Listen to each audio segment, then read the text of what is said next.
by Jim Clevenger.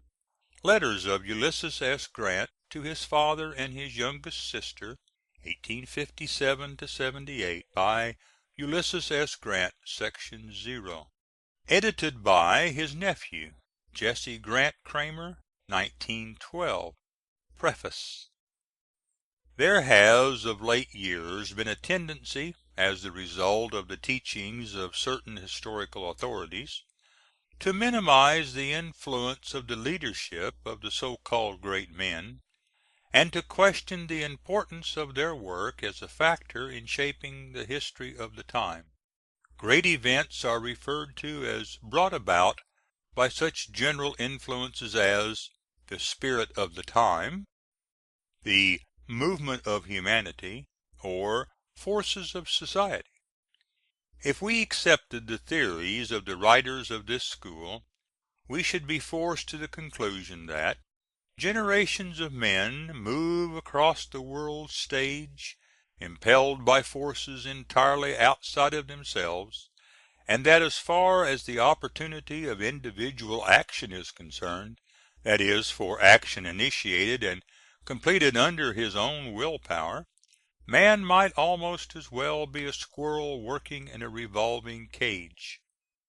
The squirrel imagines that he moves a cylinder, but the outsider knows that the movement is predetermined, and that there is no change of position and no net result from the exertion.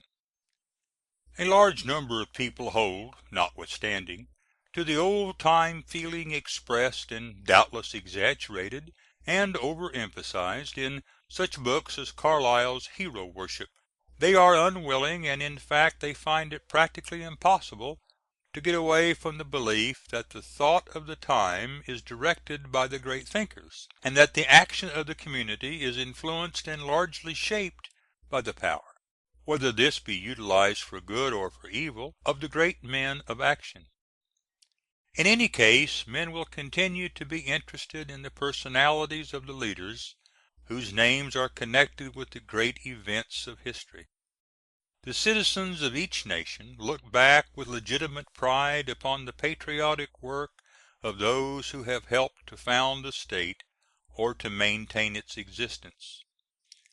Among the national leaders whose names will always hold an honorable place in American history is Ulysses S. Grant, the simple-hearted man and capable soldier, to whose patriotism, courage, persistence, and skill was so largely due the successful termination of the war between the States, the contest which assured the foundations of the Republic.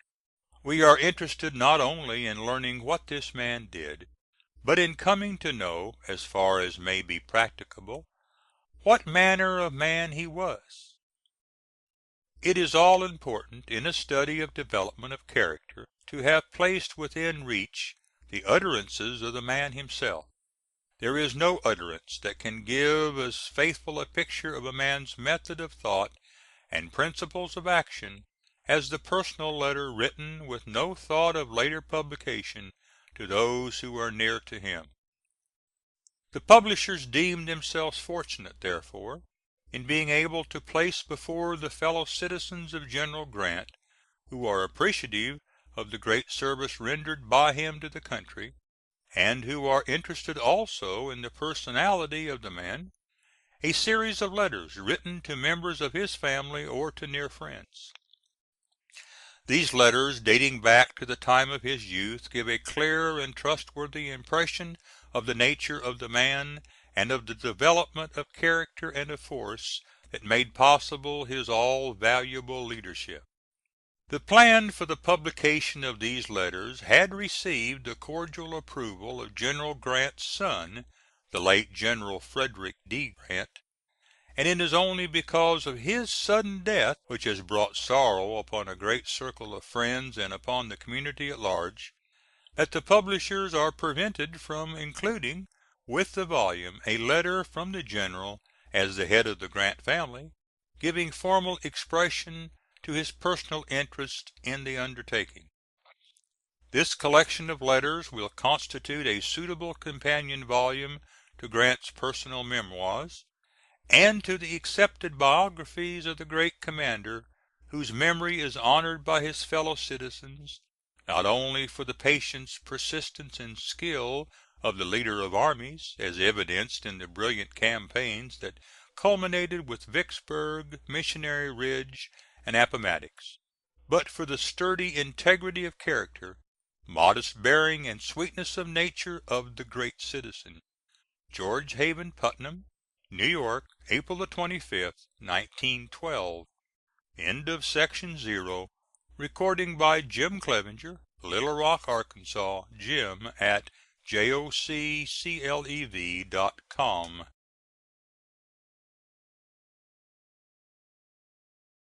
By Jim Clevenger. Letters of Ulysses S. Grant to his father and his youngest sister, 1857 78. By Ulysses S. Grant. Section 1. Letters of Ulysses S. Grant. In 1843, at the age of 21, Ulysses S. Grant was graduated from West Point with the rank of brevet second lieutenant. He was appointed to the 4th Infantry, stationed at Jefferson Barracks, near St. Louis. In May, 1844, he was ordered to the frontier of Louisiana with the army of observation while the annexation of Texas was pending. The bill for the annexation of Texas was passed March the 1st, 1845. The war with Mexico began in April, 1846. Grant was promoted to a first lieutenancy September, 1847. The Mexican War closed in 1848. Both this war and the Civil War he characterizes in his memoirs as unholy. Soon after his return from Mexico he was married to Julia Dent. The next 6 years were spent in military duty in Sackett's Harbor, New York, Detroit, Michigan, and on the Pacific coast. He was promoted to the captaincy of a company in 1853, but because of the inadequacy of a captain's pay he resigned from the army July, 1854, and rejoined his wife and children at St. Louis. In speaking of this period, Grant says, "I was now to commence at the age of 32 a new struggle for our support." The first chapter in this new struggle was farming. The following letter was written to his youngest sister Mary, then 16 years old, afterward Mrs. M.J. Cramer. Jennie, afterward Mrs. A.R. Corbin, was the second sister, Virginia. St. Louis, Missouri, August the 22d, 1857. DEAR SISTER: Your letter was received on last Tuesday, the only day in the week on which we get mail, and this is the earliest opportunity I have had of posting a letter.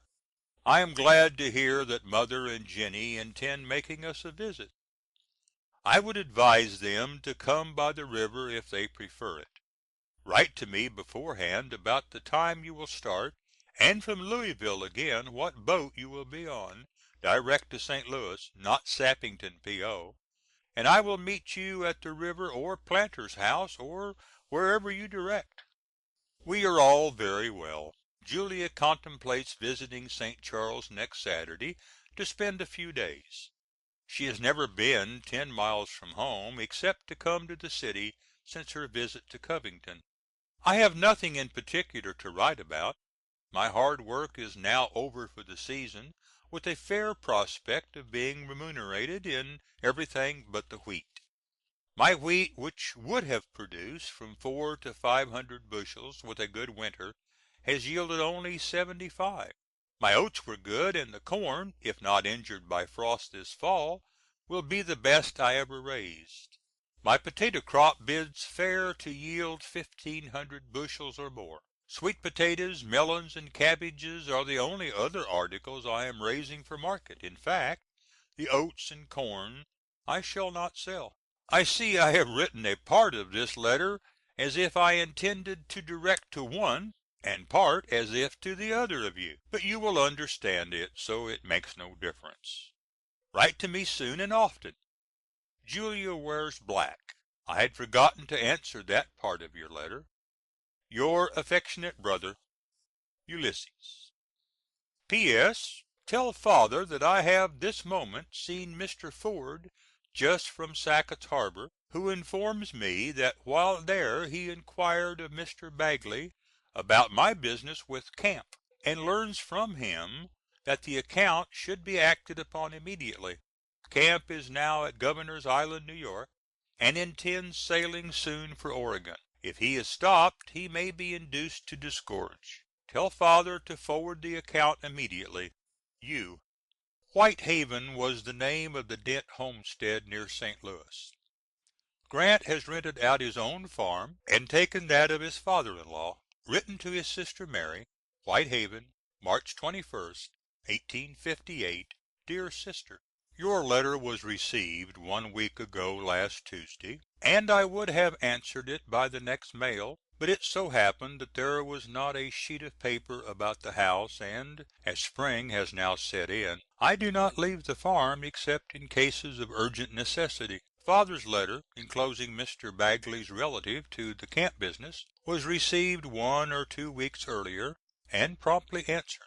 My reply was long, giving a detailed account of my whole transaction with Camp, and a copy of which Father can have to peruse when he comes along this way next.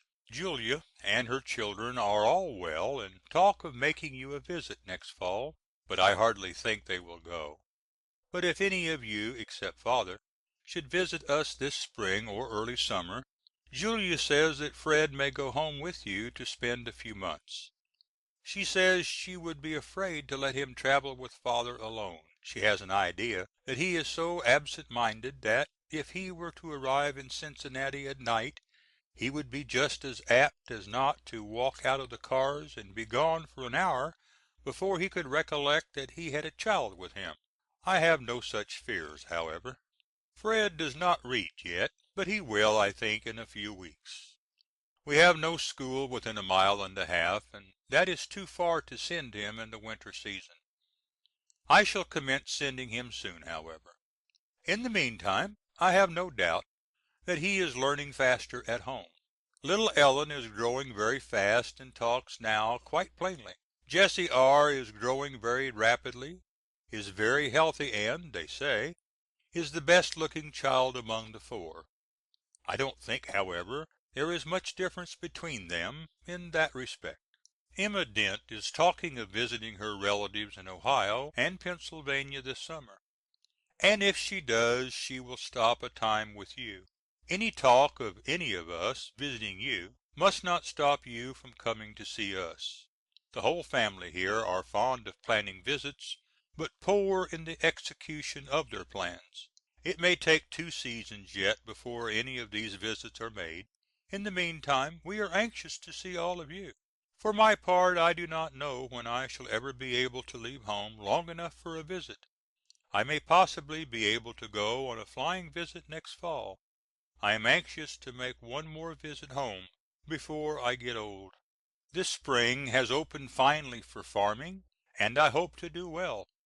But I shall wait until the crops are gathered before I make any predictions. I have now 3 negro men, 2 hired by the year, and one of Mr. Dent's, which, with my own help, I think, will enable me to do my farming pretty well with assistance in harvest. I have, however, a large farm. I shall have about 20 acres of potatoes, 20 of corn, 25 of oats, 50 of wheat, 25 of meadow, some clover, Hungarian grass, and other smaller products, all of which require labor before they are got into market and the money realized upon them. You are aware, I believe, that I have rented out my place and have taken Mr. Dent's. There are about 200 acres of plowed land on it, and I shall have in a few weeks about 250 acres of woods pasture fenced up besides. Only one side of it and a part of another has to be fenced to take the whole of it in, and the rails are all ready. I must close with the wish that some of you would visit us as early as possible. In your letter you ask when my note in bank becomes due. the 17th of April is the last mathematics, and had already applied for such a position at West Point. At Jefferson Barracks his chief interest was the study of higher mathematics with the view of obtaining a professorship. The Mexican War, however, soon drew him into active military life. The real estate venture was unsuccessful. It was a business even then much overcrowded. Necessity, not instability, dictated the various experiments. St. Louis, August 20th, 1859. DEAR FATHER: On last Wednesday I received your letter, and on the Monday before one from Mr. Burke, from both of which I much regretted to learn of Simpson's continued ill health.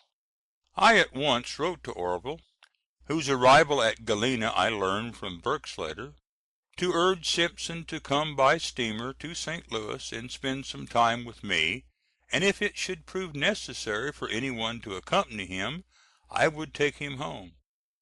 Cannot Jennie and Orville's wife come this way when they start for Galena? We would like very much to see them.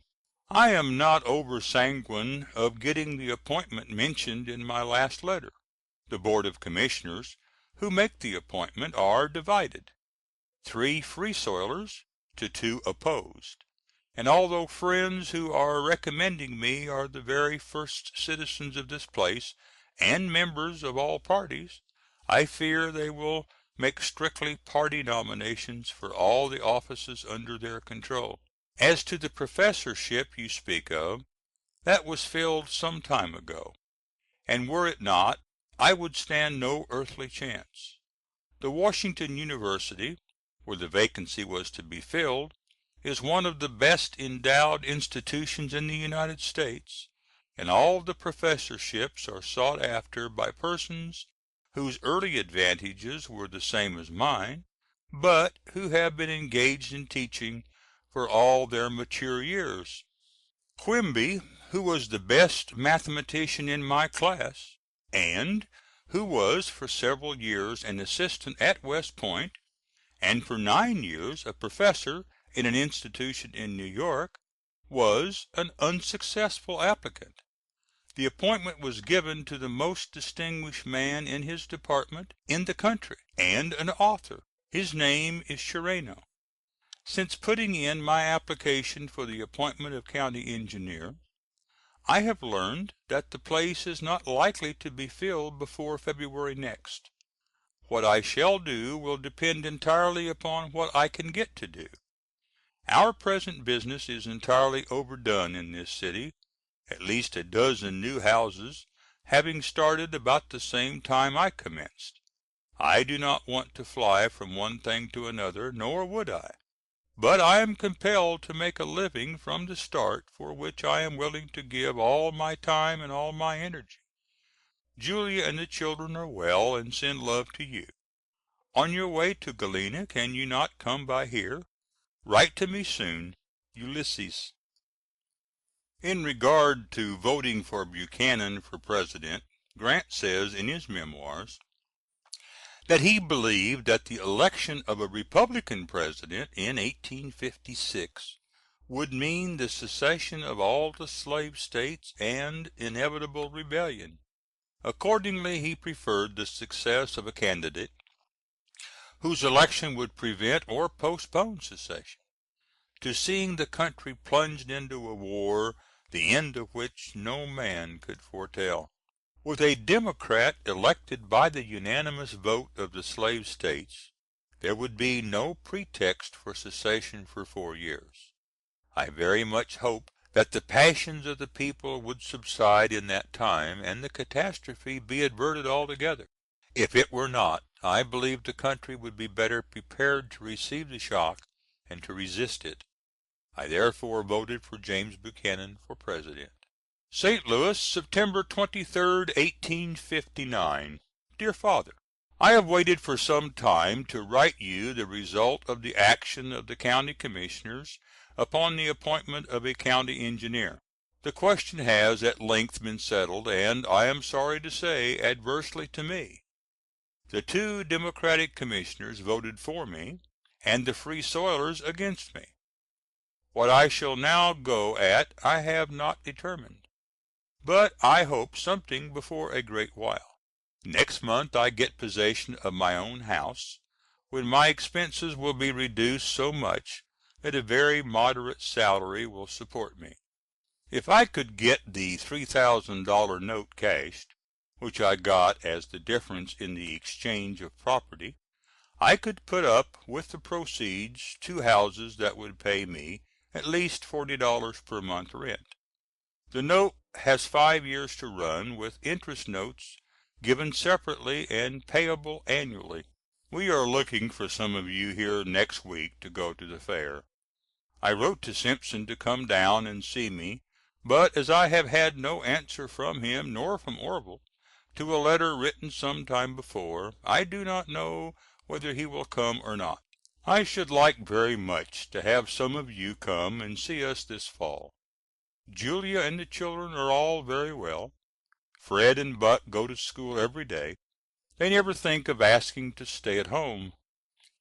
You may judge from the result of the action of the county commissioners that I am strongly identified with the Democratic party.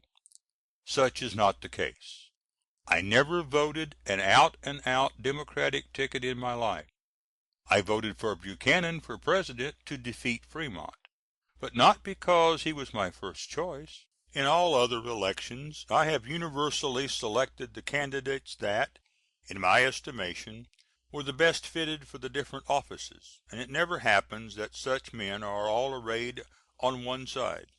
The strongest friend I had in the Board of Commissioners is a Free Soiler, but opposition between parties is so strong that he would not vote for anyone, no matter how friendly, unless at least one of his own party would go with him. The Free Soil party felt themselves bound to provide for one of their own party who was defeated for the office of county engineer, a German who came to the West as an assistant surveyor upon the public lands, and who has held an office ever since. There is, I believe, but one paying office in the county held by an American, unless you except the office of sheriff, which is held by a Frenchman who speaks broken English, but was born here. Write to me soon. Julia and the children join me in sending love to all of you. Yours truly, Ulysses. To his brother Simpson, this letter is a naive expression of a fundamental trait in Grant's character, belief in the essential honesty of every man. St. Louis, October 24th, 1859. DEAR BROTHER: I have been postponing writing to you, hoping to make a return for your horse, but as yet I have received nothing for him. About 2 weeks ago a man spoke to me for him, and said that he would try him the next day, and if he suited, give me $100 for him. I have not seen the man since, but 1 week ago, last Saturday, he went to the stable and got the horse, saddle and bridle, since which I have seen neither man nor horse. From this I presume he must like him. The man, I understand, lives in Florissant, about 12 miles from the city. My family are all well and living in our own house. It is much more pleasant than where we lived when you were here, and contains practically about as much room. I am still unemployed, but expect to have a place in the custom house from the first of next month. My name has been forwarded for the appointment of superintendent, which, if I do not get, will not probably be filled at all. In that case there is a vacant desk, which I may get, that pays $1,200 per annum. The other will be worth from $1,500 to $1,800, and will occupy but little time. Remember me to all at home. There is a gentleman here who has lands in San Antonio de Bexar County, Texas, that would like to get you, should you go there this winter, to look after them. If you go, and will attend to his business, drop me a line, and he will furnish me all the papers and instructions to forward to you. Yours, U.S. Grant. P.S. The man that has your horse is the owner of a row of 6 three-story brick houses in this city, and the probabilities are that he intends to give me an order on his agent for the money on the first of the month when the rents are paid. At all events, I imagine the horse is perfectly safe. U.S.G. Grant has given up the real estate business and has come to Galena in May, 1860, as has been said, nominally as a clerk in his father's store, but really as a prospective partner in the business. End of section 1. Recording by Jim Clevenger, Little Rock, Arkansas. Jim at jocclev.com.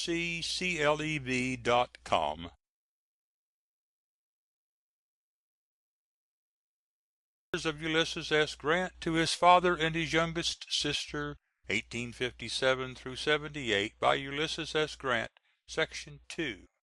In March, 1861, Lincoln was inaugurated President. The Confederates proclaimed themselves aliens. South Carolina seceded. Other Southern states followed. Fort Sumter was fired upon, and President Lincoln issued his first call for troops, 75,000 volunteers. The quota for Illinois had been fixed at 6 regiments. Galena immediately raised the company. Grant declined the captaincy, but promised his aid in every way possible. Galena, April 21st, 1861. DEAR FATHER: We are now in the midst of trying times, when every one must be for or against his country, and show his colors too by his every act. Having been educated for such an emergency at the expense of the government, I feel that it has upon me superior claims, such claims as no ordinary motive of self-interest can surmount. I do not wish to act hastily or unadvisedly in the matter, and as there are more than enough to respond to the first call of the President, I have not yet offered myself. I have promised, and am giving all the assistance I can in organizing the company whose services have been accepted from this place. I have promised further to go with them to the State Capital, and if I can be of service to the Governor in organizing his State troops, to do so. What I ask now is your approval of the course I am taking, or advice in the matter. A letter written this week will reach me in Springfield. I have not time to write to you but a hasty line, for though Sunday as it is, we are all busy here. In a few minutes I shall be engaged in directing tailors in the style and trim of uniform for our men. Whatever may have been my political opinions before, I have but one sentiment now, that is, we have a government, and laws, and a flag, and they must all be sustained. There are but 2 parties now, traitors and patriots, and I want hereafter to be ranked with the latter, and I trust the stronger party. I do not know but you may be placed in an awkward position and a dangerous one, pecuniarily, but cost cannot now be counted. My advice would be to leave where you are if you are not safe with the views you entertain. I would never stultify my opinion for the sake of a little security. I will say nothing about our business. Orville and Lank will keep you posted as to that. Write soon and direct as above. Yours truly, U.S. Grant. To his sister Mary. Grant organized and drilled the Galena company, then went with it to Springfield, the State capital, and mustered it into the State service. Governor Yates then requested him to remain and assist in the adjutant general's office, because he realized the value of Grant's former military experience. Shortly after this the legislature authorized the State to accept the services of 10 additional regiments. Governor Yates requested Grant to muster these new troops into the service. The Aunt Rachel mentioned was a sister of Jesse R. Grant, who lived in Virginia. She had a large plantation and owned many slaves, and was naturally an ardent secessionist. A heated partisan correspondence was carried on during this time between the aunt and the niece, Clara, Grant's oldest sister. In the letter referred to, the aunt writes: "If you are with the accursed Lincolnites, the ties of consanguinity shall be forever severed." Springfield, April 29th, 1861. DEAR SISTER: I came to this place several days ago, fully expecting to find a letter here for me from Father. As yet I have received none. It was my intention to have returned to Galena last evening, but the Governor detained me, and I presume will want me to remain with him until all the troops are called into service, or those to be so called are fully mustered in and completely organized. The enthusiasm throughout this State surpasses anything that could have been imagined 3 weeks ago. Only 6 regiments are called for here, while at least 30 could be promptly raised. The Governor and all others in authority are harassed from morning until night with patriotic men, and such political influence as they can bring, to obtain first promises of acceptance of their companies, if there should be another call for troops. The eagerness to enter companies that were accepted by the Governor was so great that it has been impossible for commanders of companies to keep their numbers within the limits of the law. Consequently, companies that have arrived here have all had from 10 to 60 men more than can be accepted. The Legislature on Saturday last passed a bill providing for the maintenance and discipline of these surplus troops for 1 month, unless sooner mustered into service of the United States under a second call. I am convinced that if the South knew the entire unanimity of the North for the Union and maintenance of law, and how freely men and money are offered to the cause, they would lay down their arms at once in humble submission. There is no disposition to compromise now. Nearly every one is anxious to see the government fully tested as to its strength, and see if it is not worth preserving. The conduct of Eastern Virginia has been so abominable through the whole contest, that there would be a great deal of disappointment here if matters should be settled before she is thoroughly punished. This is my feeling, and I believe it universal. Great allowance should be made for South Carolinians, for the last generation have been educated from their infancy to look upon their government as oppressive and tyrannical, and only to be endured till such time as they might have sufficient strength to strike it down. Virginia and other border States have no such excuse, and are therefore traitors at heart as well as in act. I should like very much to see the letter Aunt Rachel wrote Clara, or a copy of it. Can you send it? When I left Galena, Julia and the children were very well. Jessie had been very sick for a few days, but was getting much better. I have been very anxious that you should spend the summer with us. You have never visited us, and I don't see why you can't. 2 of you often travel together, and you might do so again, and come out with Clara. I do not like to urge anything of the kind, lest you should think that I ignored entirely the question of economy, but I do not do so.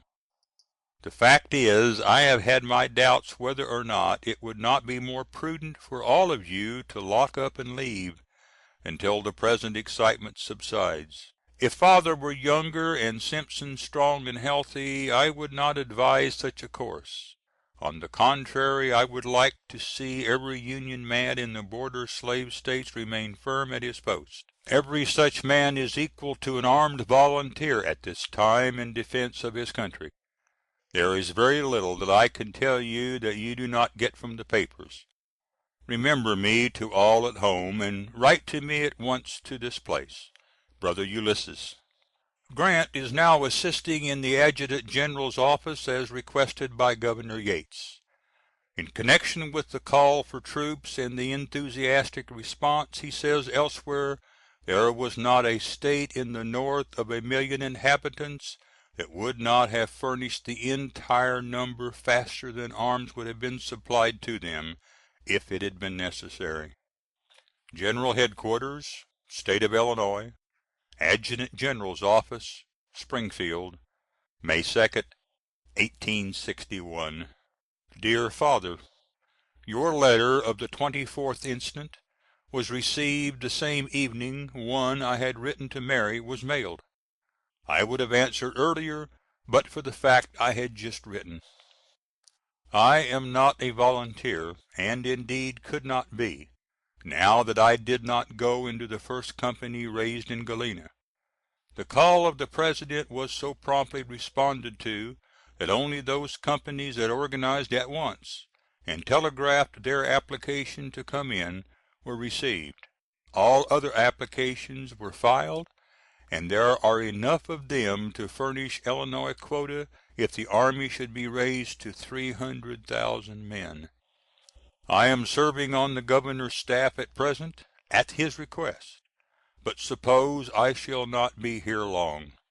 I should have offered myself for the colonelcy of one of the regiments, but I find all those places are wanted by politicians who are up to log rolling, and I do not care to be under such persons.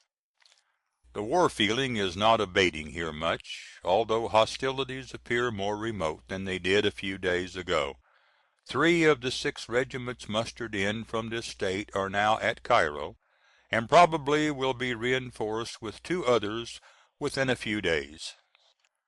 Galena has several more companies organized, but only one of them will be able to come in under a new call for 10 regiments. Chicago has raised companies enough nearly to fill all the first call. The Northern feeling is so fully aroused that they will stop at no expense of money and men to insure the success of their cause.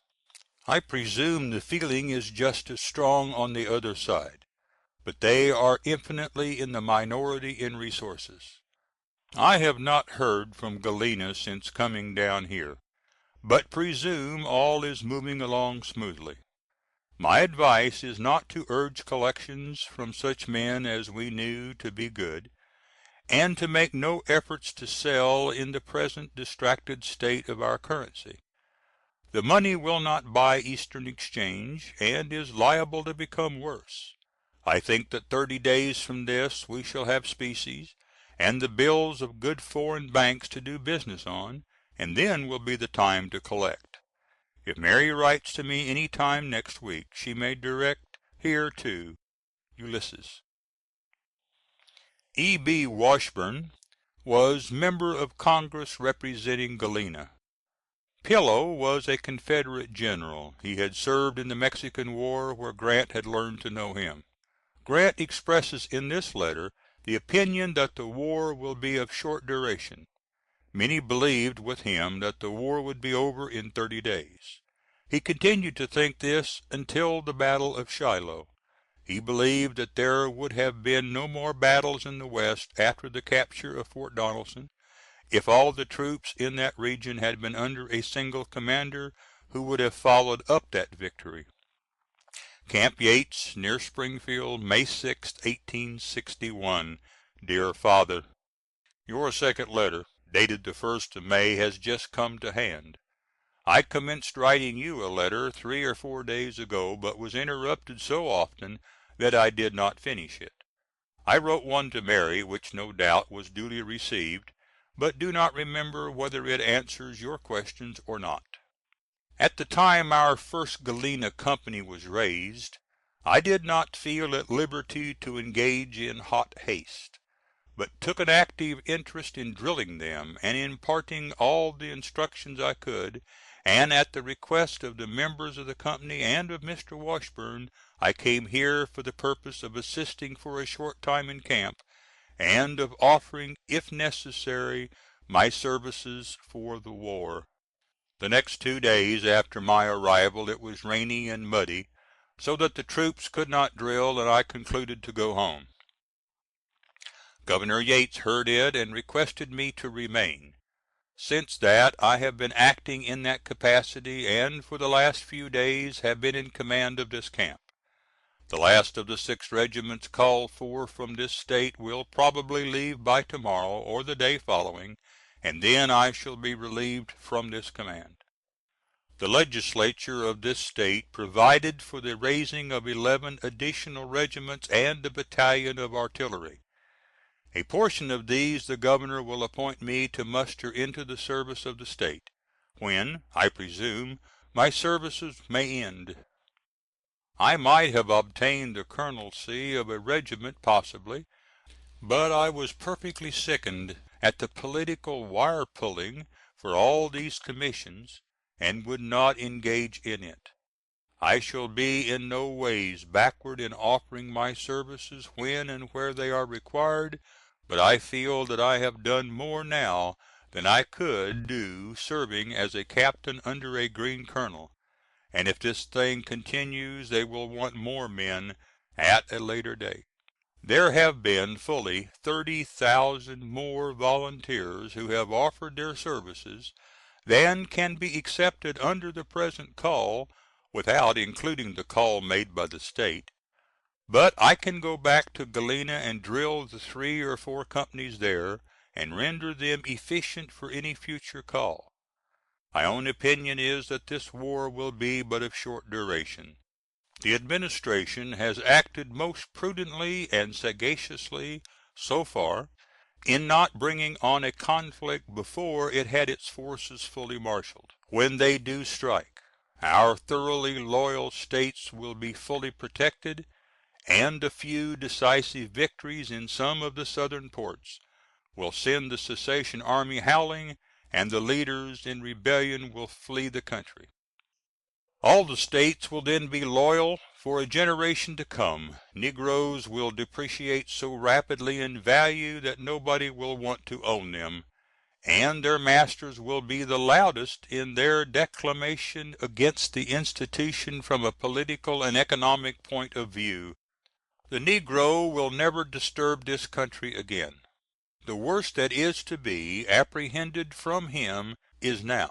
He may revolt and cause more destruction than any Northern man, except it be the ultra abolitionist, wants to see. A Northern army may be required in the next 90 days to go South to suppress a negro insurrection.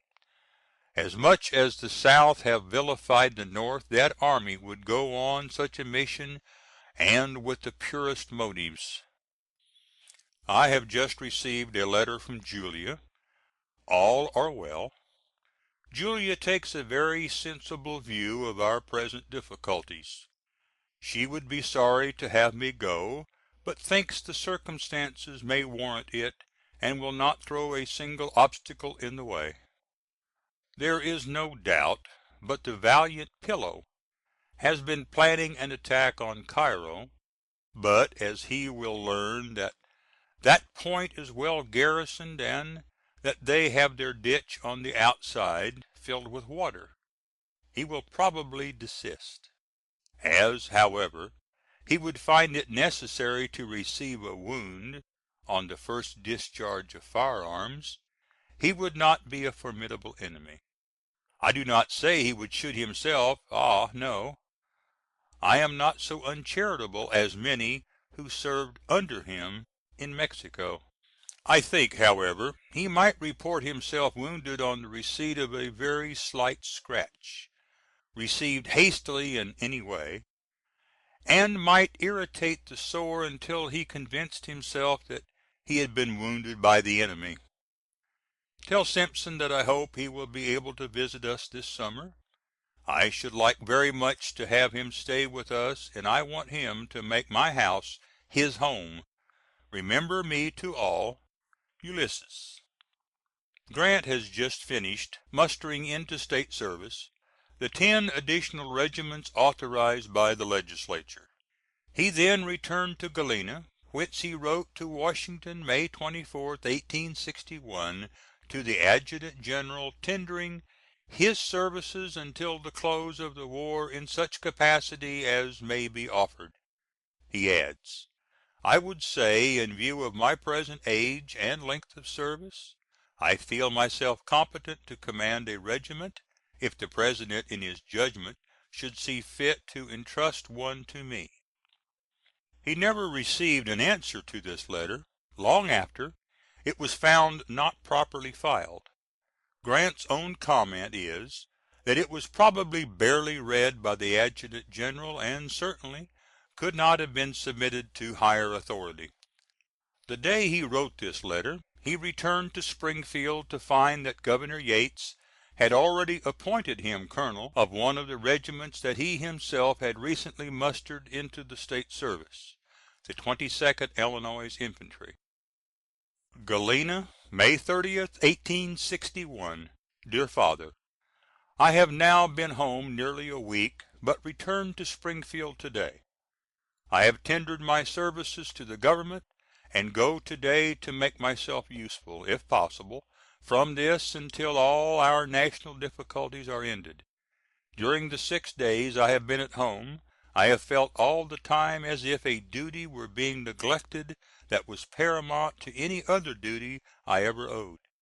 I have every reason to be well satisfied with myself for the services already rendered, but to stop now would not do. All here are well.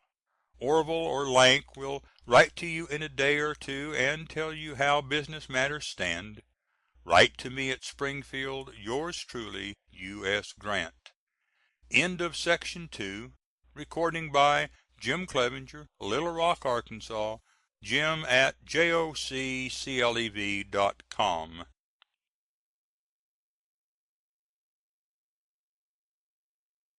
After taking charge of his new regiment, Grant was encamped a short time near Springfield. A month was spent in drill and discipline. When the time came for the mustering into the national service of those who were willing to enter, the regiment went in as a body. July the 3d he was ordered to Quincy, Missouri. While here he was ordered to move against Colonel Tom Harris, a Confederate, who was encamped on a creek with high hills on both sides. Grant approached the place with much uneasiness, expecting to find Harris and his men drawn up ready to meet him. Instead, they had fled. He realized then that Harris had had quite as much fear of him as he had had of Harris. This experience was a valuable lesson to him. Remembering it, he never again felt trepidation before encountering an enemy.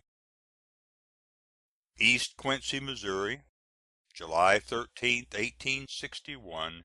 DEAR FATHER: I have just received yours and Mary's letter, and really did not know that I had been so negligent as not to have written to you before. I did write from Camp Yates, but since receiving yours, remember that I did not get to finish it at the time, and have neglected it since. The fact is that since I took command of this regiment I have had no spare time, and flatter myself, and believe I am sustained in my judgment by my officers and men, that I have done as much for the improvement and efficiency of this regiment as was ever done for a command in the same length of time. You will see that I am in Missouri. Yesterday I went out as far as Palmyra, and stationed my regiment along the railroad for the protection of the bridges, trestle works, etc. The day before I sent a small command, all I could spare, to relieve Colonel Smith, who was surrounded by secessionists. He effected his relief, however, before they got there. To morrow I start for Monroe, where I shall fall in with Colonel Palmer, and one company of horse and 2 pieces of artillery. One regiment and a battalion of infantry will move on to Mexico, North Missouri road, and all of us together will try to nab the notorious Tom Harris with his 1,200 secessionists. His men are mounted, and I have but little faith in getting many of them. The notorious Jim Green, who was let off on his parole of honor but a few days ago, has gone towards them with a strong company well armed. If he is caught, it will prove bad work for him. You, no doubt, saw from the papers that I started to march across the country for Quincy. My men behaved admirably, and the lesson has been a good one for them. They can now go into camp after a day's march with as much promptness as veteran troops. They can strike their tents and be on the march with equal celerity. At the Illinois River I received a dispatch at 11 o'clock at night that a train of cars would arrive at half past 11 to move my regiment. All the men were of course asleep, but I had the drum beaten, and in 40 minutes every tent and all the baggage was at the water's edge ready to put aboard the ferry to cross the river. I will try to keep you posted from time to time, by writing either to you or to Mary of my whereabouts and what I am doing. I hope you will have only a good account of me and the command under my charge. I assure you my heart is in the cause I have espoused, and however I may have disliked party republicanism, there has never been a day that I would not have taken up arms for a constitutional administration. You ask if I should not like to go in the regular army. I should not. I want to bring my children up to useful employment, and in the army the chance is poor. There is at least the same objection that you find where slavery exists. Fred has been with me until yesterday. I sent him home on a boat. Yours, etc., U.S. Grant. Shortly after the date of the last letter, Grant was ordered to Mexico, Missouri. General Pope then commanded the district between the Mississippi and Missouri rivers, with headquarters at Mexico. Grant was assigned to command a subdistrict embracing the troops of the immediate neighborhood. In regard to the hospitality which Grant mentions receiving in this secessionist district, we may note that the regiments before his accession to this command had visited houses without invitation, and had helped themselves to food or had demanded it. Grant at once published orders forbidding soldiers to go into private houses unless invited, or to appropriate private property. Mexico, Missouri, August 3d, 1861. DEAR FATHER: I have written to you once from this place and received no answer. But as Orville writes to me that you express great anxiety to hear from me often, I will try to find time to drop you a line twice a month, and oftener when anything of special interest occurs. The papers keep you posted as to army movements, and as you are already in possession of my notions on secession, nothing more is wanted on that point. I find here, however, a different state of feeling from what I expected existed in any part of the South.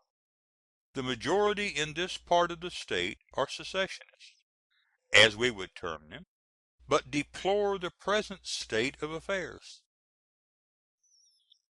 They would make almost any sacrifice to have the Union restored, but regard it as dissolved, and nothing is left for them but to choose between two evils. Many, too, seem to be entirely ignorant of the object of present hostilities. You cannot convince them but that the ultimate object is to extinguish slavery by force. Then, too, they feel that the Southern Confederacy will never consent to give up their State, and as they, the South, are the strong party, it is prudent to favor them from the start. There is never a movement of troops made that the secession journals through the country do not give a startling account of their almost annihilation at the hands of the State troops, whilst the facts are, there are no engagements.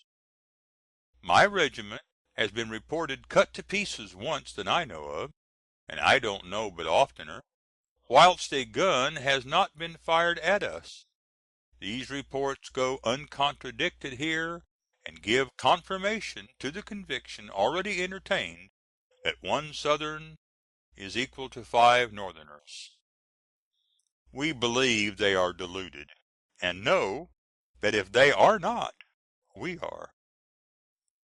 Since I have been in command of this military district 2 weeks, I have received the greatest hospitality and attention from the citizens about here.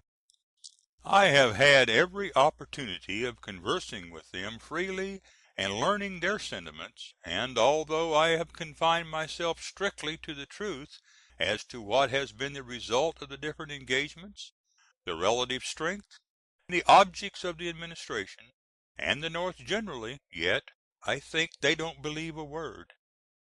I see from the papers that my name has been sent in for brigadier general.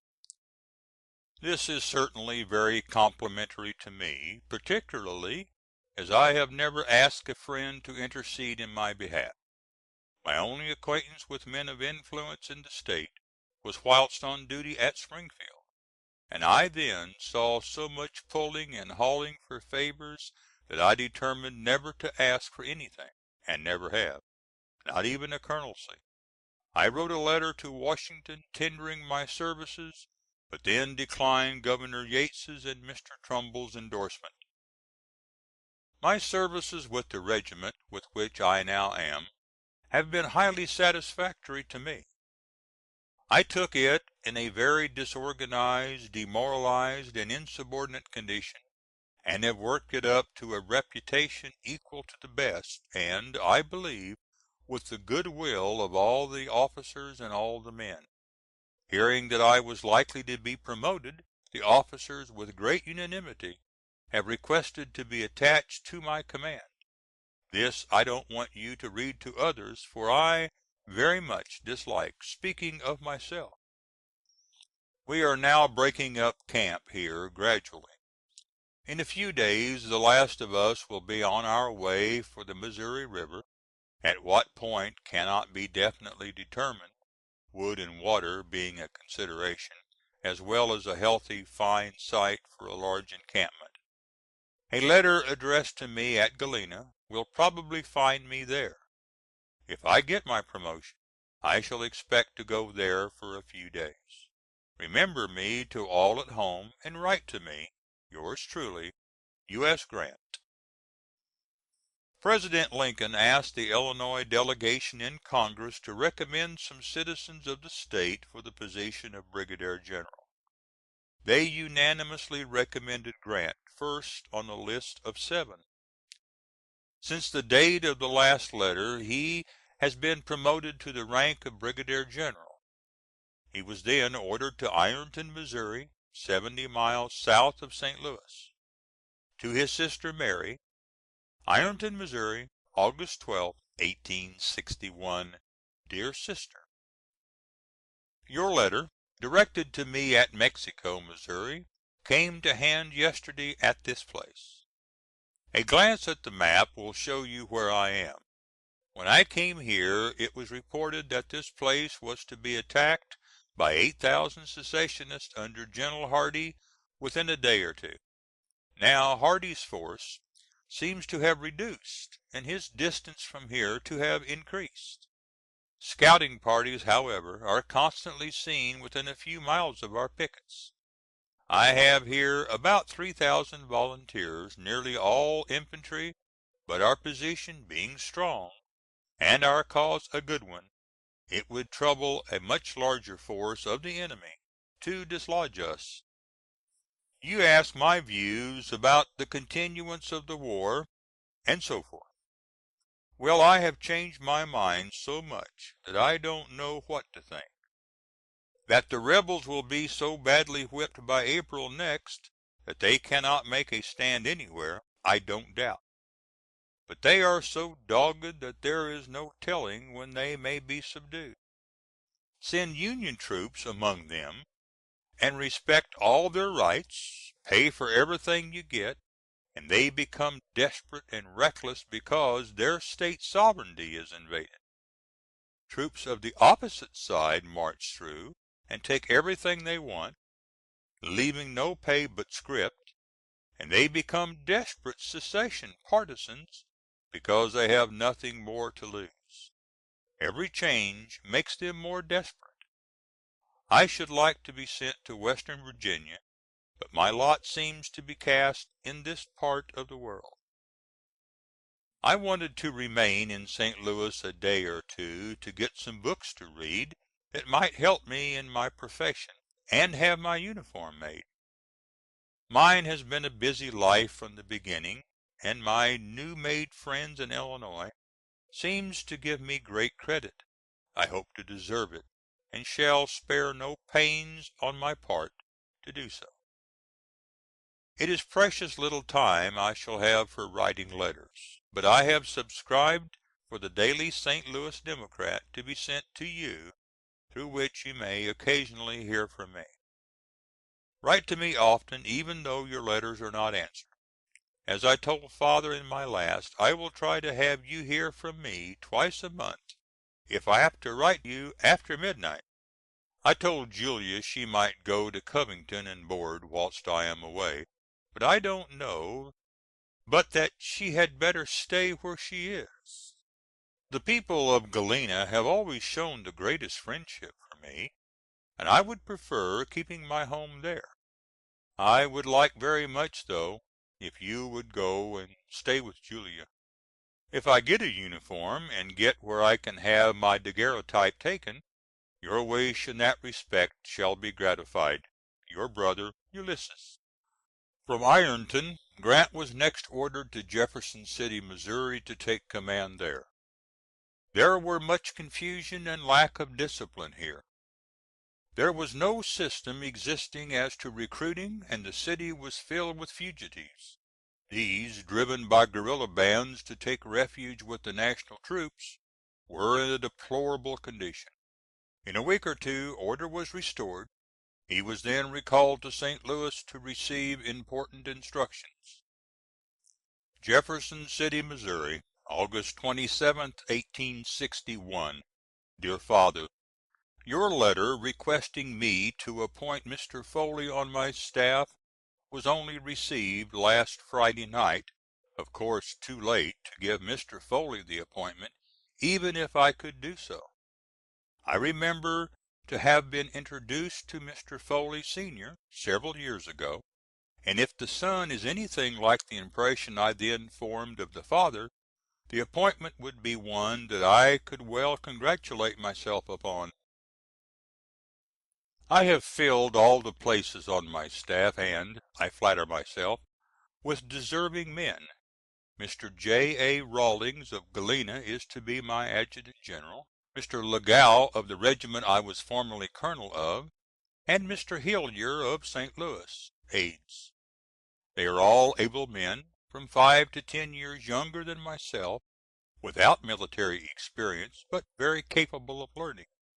I only have one of them with me yet, and having nothing but raw troops, and but little assistance, it keeps me busy from the time I get up in the morning until from 12 to 2 o'clock at night, or morning. I subscribed for the Daily Democrat, a staunch Union paper, for you, so that you might hear from me often. There is a good deal of alarm felt by the citizens of an early attack upon this place, and if anything of the kind should take place we are ill prepared. All the troops are very raw, and about one half of them Missouri Home Guards without discipline. No artillery, and but little cavalry here. I do not anticipate an attack here myself, certainly not until we have attacked the enemy first. A defeat might induce the rebels to follow up their success to this point, but that we expect to prevent. My means of information are certainly as good as those of any one else, and I cannot learn that there is an organized body of men north of the Osage River, or any such body moving. There are numerous encampments throughout all the counties bordering on the Missouri River. but the object seems to be to gather supplies, forces, transportation, and so forth, for a fall and winter campaign. The country west of here will be left in a starving condition for next winter. Families are being driven away in great numbers for their Union sentiments, leaving behind farms, crops, stock, and all. A sad state of affairs must exist under the most favorable circumstances that can take place. There will be no money in the country, and the entire crop will be carried off together with all stock of any value. I am interrupted so often while writing that my letters must necessarily be very meagre and disconnected. I hope you will let Mary go to Galena when Mother returns home. She has never paid us a visit, and I would like to have her make a long one. I think it doubtful whether I will go home at all. Ulysses. The special instructions which Grant came from Jefferson City to receive assigned him to the command of southeastern Missouri and southern Illinois. He was to have temporary headquarters at Cape Girardeau during an expedition ordered for the capture of Colonel Jeff Thompson, who was disputing with them the possession of southeastern Missouri. This expedition was broken up on account of General Prentiss leaving his command at Jackson and returning to St. Louis, offended at being placed under a brigadier general whom he believed to be his junior. Grant says Prentiss's action was a great mistake. He was a very brave and earnest soldier. He writes long after, no man in the service was more sincere in his devotion to the cause for which we were battling, none more ready to make sacrifices or risk life in it. Cape Girardeau, Missouri, August 31st, 1861. DEAR FATHER: Your letter of the 26th is just received. As to the relative rank of officers, brigadiers, you are right, but in all the rest you are laboring under an erroneous impression. There has been no move made affecting me which has not been complimentary rather than otherwise, though calculated to keep me laboriously employed. I was sent to Ironton when the place was weak and threatened with a superior force, and as soon as it was rendered secure I was ordered to Jefferson City, another point threatened. I was left there but a week when orders were sent ordering me to this point, putting me in command of all the forces in southeast Missouri, South Illinois, and everything that can operate here. All I fear is that too much may be expected of me. My duties will absorb my entire attention, and I shall try not to disappoint the good people of Illinois, who, I learn from every quarter, express an enthusiasm for me that was wholly unexpected. General Prentiss is not a particular favorite, as you suspect, nor is there a prejudice against him.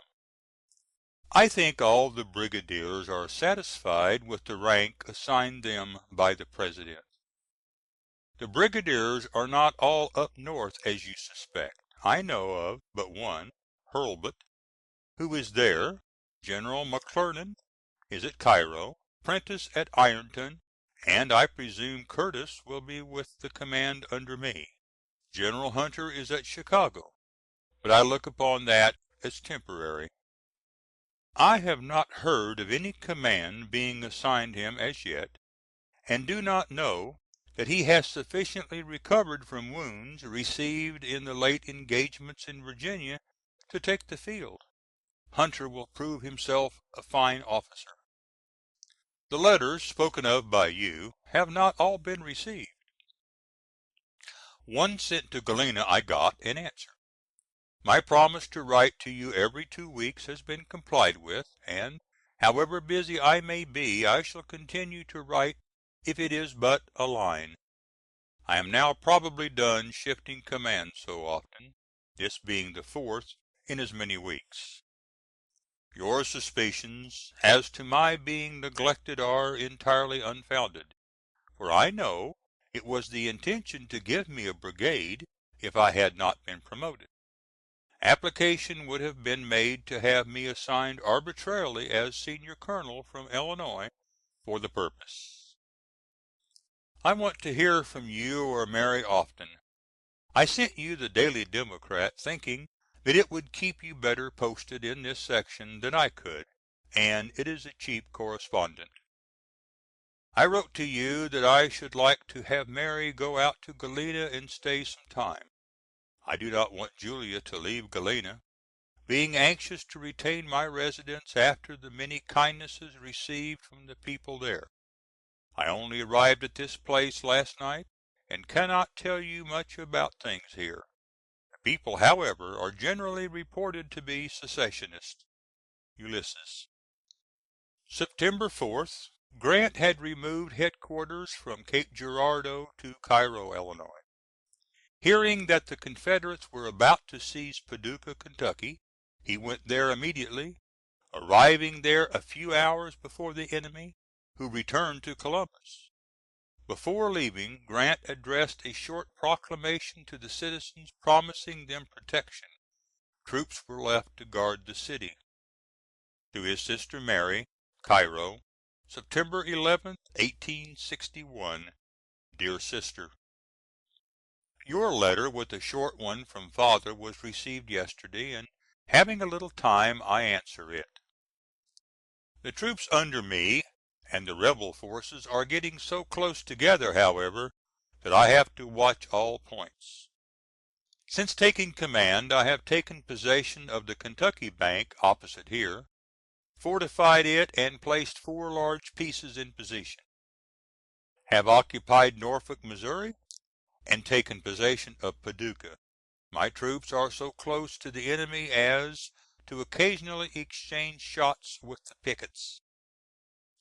Today, or rather last night, 60 or 70 rebels came upon 17 of our men and were repulsed, with the loss of 2 men killed on their side, none hurt on ours. Yesterday there was skirmishing all day.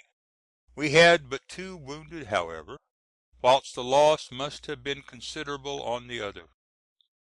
What future operations will be, of course I don't know. I could not write about it in advance if I did. The rebel force, numerically, is much stronger than ours, but the difference is more than made up by having truth and justice on our side, whilst on the other they are cheered on by falsehood and deception. This war, however, is formidable, and I regret to say cannot end so soon as I anticipated at first. Father asks for a position for Albert Griffith. I have no place to give, and at best could use only my influence. I receive letters from all over the country for such places, but do not answer them. I never ask for my present position, but now that I have it I intend to perform the duties as rigidly as I know how without looking out for places for others. I should be very glad if I had a position within my own gift for Al, but I have not. My duties are very laborious and have been from the start.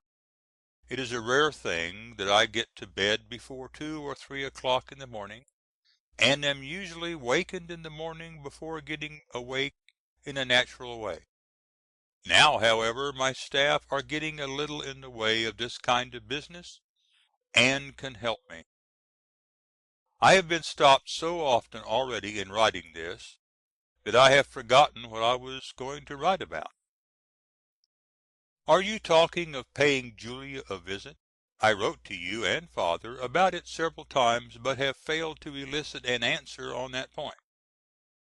I intended to have Julia, Miss, and Jess come down here to pay me a visit, but I hardly think it would be prudent at this time.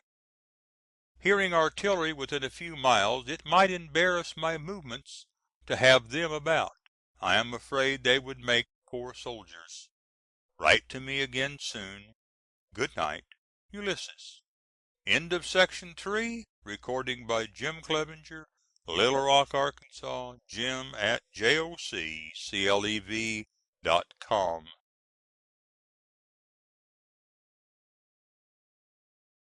sister, 1857 78, by Ulysses S. Grant. Section 4. Simpson, the brother next in age to General Grant, to his sister Mary. Cairo, September 25th, 1861. DEAR SISTER: I have just received your last letter, also another written by you about 1 month ago, which has followed me around until at length it reached this place. I am very well, but have no news to communicate. I had extended my lines nearly half way to Columbus, and made reconnoissance frequently to within sight of the rebel camps, but my force has to be so reduced that it would be imprudent to make an attack now until I am reinforced. I hope some day, if I am allowed to retain this command, to give a good account of ourselves. Simpson's death, though looked for the last 2 years, causes me a great deal of sadness. The day I heard of it I received a number of letters from Galena. In 2 or 3 of them his arrival at St. Paul was noted, and it was stated that he was no better. Our family has been peculiarly blessed up to this time, but few families of the same number have gone so many years without the loss of a single member. I expect Father here as soon as Orville returns to Galena. Brother Ulysses.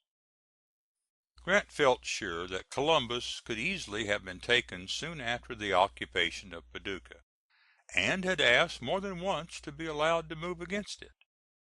As time went on it was so strongly fortified that it would have required a large force and a long siege to capture it. General Fremont was in charge of the Department of Missouri. Cairo, October 25th, 1861. DEAR SISTER: Have gone longer this time without writing to you than I intended, and have no good excuse for it. I have received 2 letters, at least, from you and Father since my last one, of which wanted special answer. As I have not that letter before me, I may fail to answer some points. As to my not taking Columbus, there are several reasons for it, which I understand perfectly, and could make plain to any one else, but do not feel disposed to commit the reasons to paper. As to the needlessness of the movements of troops, I am a better judge than the newspaper reporters who write about it. My whole administration of affairs seems to have given entire satisfaction to those who have the right to judge, and who should have the ability to judge correctly.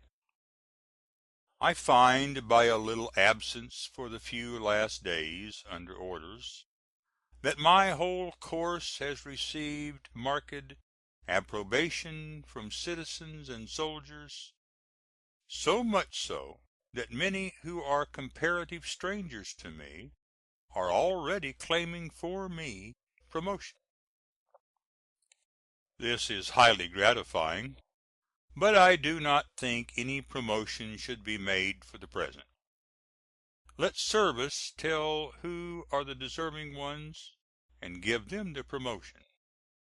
Father also wrote about a Mr. Reed. He is now here and will probably be able to secure a position. I do not want to be importuned for places. I have none to give and want to be placed under no obligation to any one. My influence no doubt would secure places with those under me, but I become directly responsible for the suitableness of the appointee, and then there is no telling what moment I may have to put my hand upon the very person who has conferred the favor, or the one recommended by me. I want always to be in a condition to do my duty without partiality, favor, or affection. In the matter of making harness, I know that a very large amount is wanted. Major Robert Allen, Chief Quartermaster for the Western Department, stationed in St. Louis, has the letting of a great deal. Father remembers his father well. He is a son of old Irish Jimmy, as he used to be called about Georgetown to distinguish him from the other two Jimmy Allens. He is a friend of mine also. This letter has proven so far more one to Father than to yourself, but I direct it to you that you may reply. I write in great haste, having been engaged all the evening in writing orders, and still having more to do. I send you with this the likeness of myself and staff. Number 1 you will have no difficulty in recognizing. Number 2 is Captain J. A. Rawlings, A.A., General. Numbers 3 and 4, Captains Lagow and Hillier, aides de camp. Number 5, Dr. Simmons, Medical Director. A good looking set, aren't they? I expect Julia here the latter part of next week. I wish you could come at the same time and stay a week or two. I think it would pay you well. Won't you try to come? If it were at all necessary I would pay the expense myself to have you come. Give my love to all at home. I think I will send you several more of my photographs, one for Uncle Samuel, one for Aunt Margaret, one for Aunt Rachel, and one for Mrs. Bailey. Your brother, Ulysses. The battle of Belmont is the first event of importance after the occupation of Paducah. This was the first time the men and officers were under fire. They behaved like veterans. Here they gained a confidence in themselves that they did not lose throughout the war. Cairo, November 8th, 1861. DEAR FATHER: It is late at night and I want to get a letter into the mail for you before it closes. As I have just finished a very hasty letter to Julia that contains about what I would write, and having something else to do myself, I will have my clerk copy it.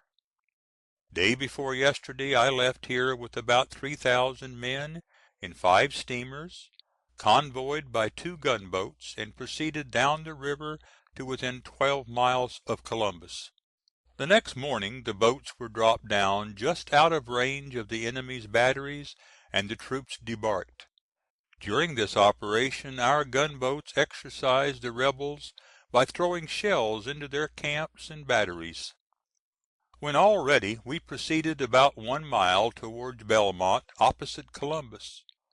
Then I formed the troops into line, and ordered 2 companies from each regiment to deploy as skirmishers, and push on through the woods and discover the position of the enemy. They had gone but a little way when they were fired upon, and the ball may be said to have fairly opened. The whole command, with the exception of a small reserve, was then deployed in like manner with the first, and ordered forward. The order was obeyed with great alacrity, the men all showing great courage. I can say with gratification that every colonel, without a single exception, set an example to his command that inspired a confidence that will always insure victory when there is the slightest possibility of gaining one. I feel truly proud to command such men. From here we fought our way from tree to tree through the woods to Belmont, about 2½ miles, the enemy contesting every foot of ground. Here the enemy had strengthened their position by felling the trees for 200 or 300 yards and sharpening the limbs, making a sort of abattis. Our men charged through, making the victory complete, giving us possession of their camp and garrison equipage, artillery, and everything else. We got a great many prisoners. The majority, however, succeeded in getting aboard their steamer and pushing across the river. We burned everything possible and started back, having accomplished all that we went for, and even more. Belmont is entirely covered by the batteries from Columbus, and is worth nothing as a military position. It cannot be held without Columbus. The object of the expedition was to prevent the enemy from sending a force into Missouri to cut off troops I had sent there for a special purpose, and to prevent reinforcing Price. Besides being well fortified at Columbus, their numbers far exceed ours, and it would have been folly to have attacked them. We found the Confederates well armed and brave. On our return, stragglers that had been left in our rear, now front, fired into us, and more recrossed the river and gave us battle for fully a mile, and afterwards at the boats when we were embarking. There was no hasty retreating or running away. Taking into account the object of the expedition, the victory was most complete. It has given me a confidence in the officers and men of this command that will enable me to lead them in any future engagement without fear of the result. General McClernand, who, by the way, acted with great coolness throughout, and proved that he is a soldier as well as statesman, and myself, each had our horses shot under us. Most of the field officers met with the same loss, besides nearly 1/3 of them being killed or wounded themselves. As nearly as I can ascertain, our loss was about 250 killed, wounded, and missing. I write in great haste to get this in the office to night. U.S. Grant. 2 days after the battle of Belmont, November 9th, General Halleck supersedes General Fremont in command of the Department of Missouri. General Grant's command is now changed from the District of Southeastern Missouri to the District of Cairo, and that of the mouths of the Cumberland and the Tennessee. This is the command he refers to here as the most important one in the department. Cairo, Illinois, November 27th, 1861. DEAR FATHER: Your letter enclosed with a shawl to Julia is just received. In regard to your stricture about my not writing, I think that you have no cause of complaint. My time is all taken up with public duties. Your statement of prices at which you propose furnishing harness was forwarded to Major Allen as soon as received, and I directed Lagow, who received the letter enclosing it, to inform you of the fact. He did so at once. I cannot take an active part in securing contracts. If I were not in the army I should do so, but situated as I am, it is necessary both to my efficiency for the public good and my own reputation that I should keep clear of government contracts. I do not write you about plans or the necessity of what has been done or what is doing, because I am opposed to publicity in these matters. Then, too, you are very much disposed to criticize unfavorably from information received through the public press, a portion of which, I am sorry to see, can look at nothing favorably that does not look to a war upon slavery. My inclination is to whip the rebellion into submission, preserving all constitutional rights. If it cannot be whipped in any other way than through a war against slavery, let it come to that legitimately. If it is necessary that slavery should fall, that the Republic may continue its existence, let slavery go. But that portion of the press that advocates the beginning of such a war now are as great enemies to their country as if they were open and avowed secessionists. There is a desire upon the part of people who stay securely at home to read in the morning papers at their breakfast startling reports of battles fought. They cannot understand why troops are kept inactive for weeks or even months. They do not understand that men have to be disciplined, arms made, transportation and provisions provided. I am very tired of the course pursued by a portion of the Union press. Julia left last Saturday for St. Louis, where she will probably spend a couple of weeks and return here should I still remain. It costs nothing for her to go there, and it may be the last opportunity she will have of visiting her father. From here she will go to Covington and spend a week or two before going back to Galena. It was my bay horse, cost me $140, that was shot. I also lost a little pony, my fine saddle and bridle, and the common one. What I lost cost about $250. My saddle cloth, which was about half the cost of the whole, I left at home. I try to write home about once in 2 weeks, and think I keep it up pretty well. I wrote to you directly after the battle of Belmont, and Lagow and Julia have each written since.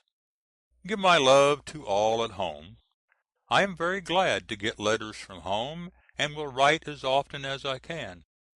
I am somewhat troubled lest I lose my command here, though I believe my administration has given general satisfaction not only to those over me, but to all concerned. This is the most important command within the department, however, and will probably be given to the senior officer next to General Halleck himself. There are not so many brigadier generals in the army as there are brigades, and as to divisions they are nearly all commanded by brigadiers. Yours, Ulysses. Footnote 1. Grant's conviction that the essential purpose of the war was not the abolition of slavery as an end in itself, but the preservation of the Union at all costs, was identical with that of Lincoln. This letter can properly be compared with the well known letter written by Lincoln to Greeley on the 3d of August, 1862, in which Lincoln says, "My paramount object in this struggle is to save the Union, and it is not either to save or to destroy slavery." Lincoln understood that the task accepted by him as President, as the leader in the contest for national existence, made the maintenance of the Union his chief, if not for the time being his only responsibility. He had, however, placed himself on record in many utterances to the effect that if the Republic were to be preserved, slavery must be, in the first place, restricted and finally destroyed. It is probable that in this matter Grant did not go so far as Lincoln. In any case, in common with the President, he devoted himself simply to the duty immediately before him. The battlefield referred to is Belmont. According to the memoirs, the loss of National troops, killed, wounded, and missing, was 485; that of the Confederates 642. Number of Union troops engaged was 2,500 men; that of the Confederates 7,000. Cairo, Illinois, November 28th, 1861. DEAR FATHER: Your letter asking if Mr. Leathers can be passed South, and also enclosing 2 extracts from papers, is received. It is entirely out of the question to pass persons South. We have many Union men sacrificing their lives now from exposure as well as battle, in a cause brought about by secession, and it is necessary for the security of the thousands still exposed that all communication should be cut off between the 2 sections.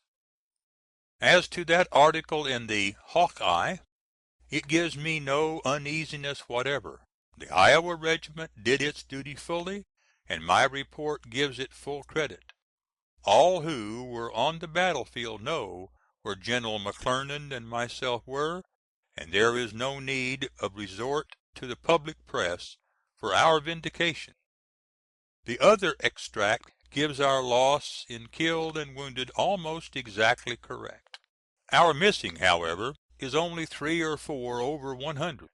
Recent information received through deserters shows that the rebel loss from killed, wounded, and missing reaches about 2,500. One thing is certain: after the battle about 1/3 of Columbus was used for hospitals, and many were removed to houses in the country. There were also 2 steamboat loads sent to Memphis, and the largest hotel in the city taken as a hospital.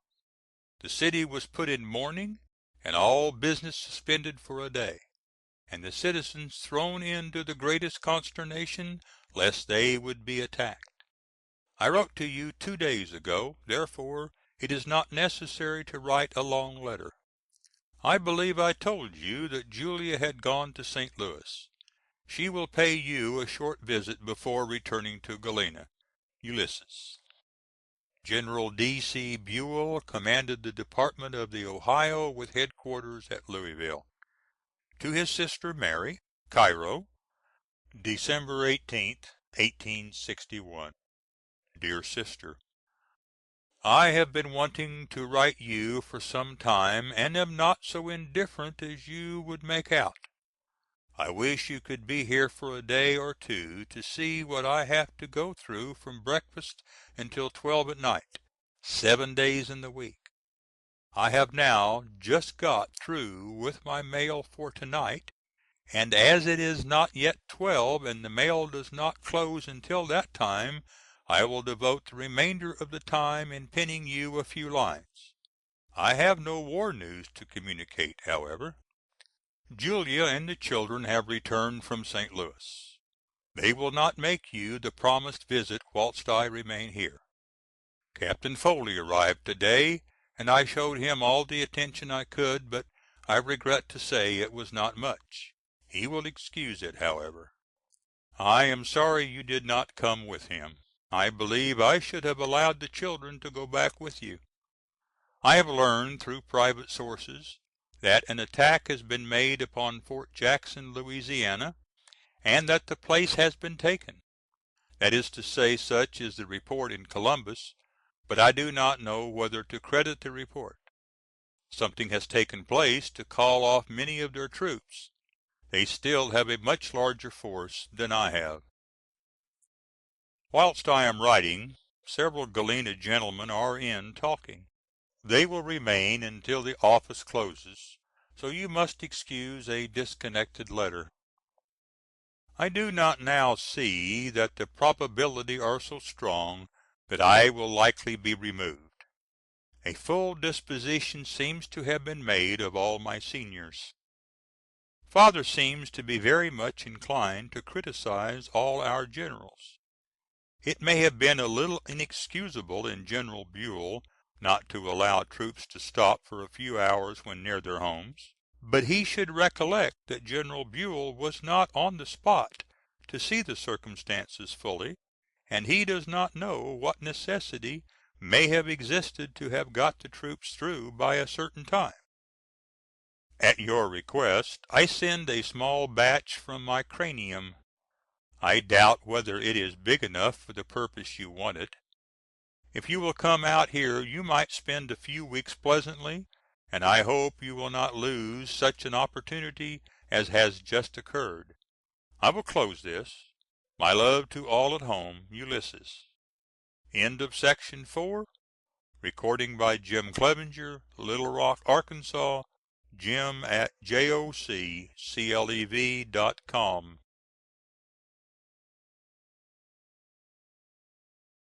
The great expedition into Kentucky. Early in January, Grant had been directed to make a reconnoissance in favor of Brigadier General Buell, who was confronting the Confederate General Buckner at Bowling Green. One force under General Smith went up the west bank of the Tennessee to threaten Forts Heiman and Henry. McClernand went into West Kentucky, one column threatening Columbus and another the Tennessee River. Grant went with the latter. The object of the expedition was attained. Troops were not sent to reinforce Buckner. Grant was now eager to move against the forts on the Tennessee. This is his errand to St. Louis, to ask permission of General Halleck to move against them.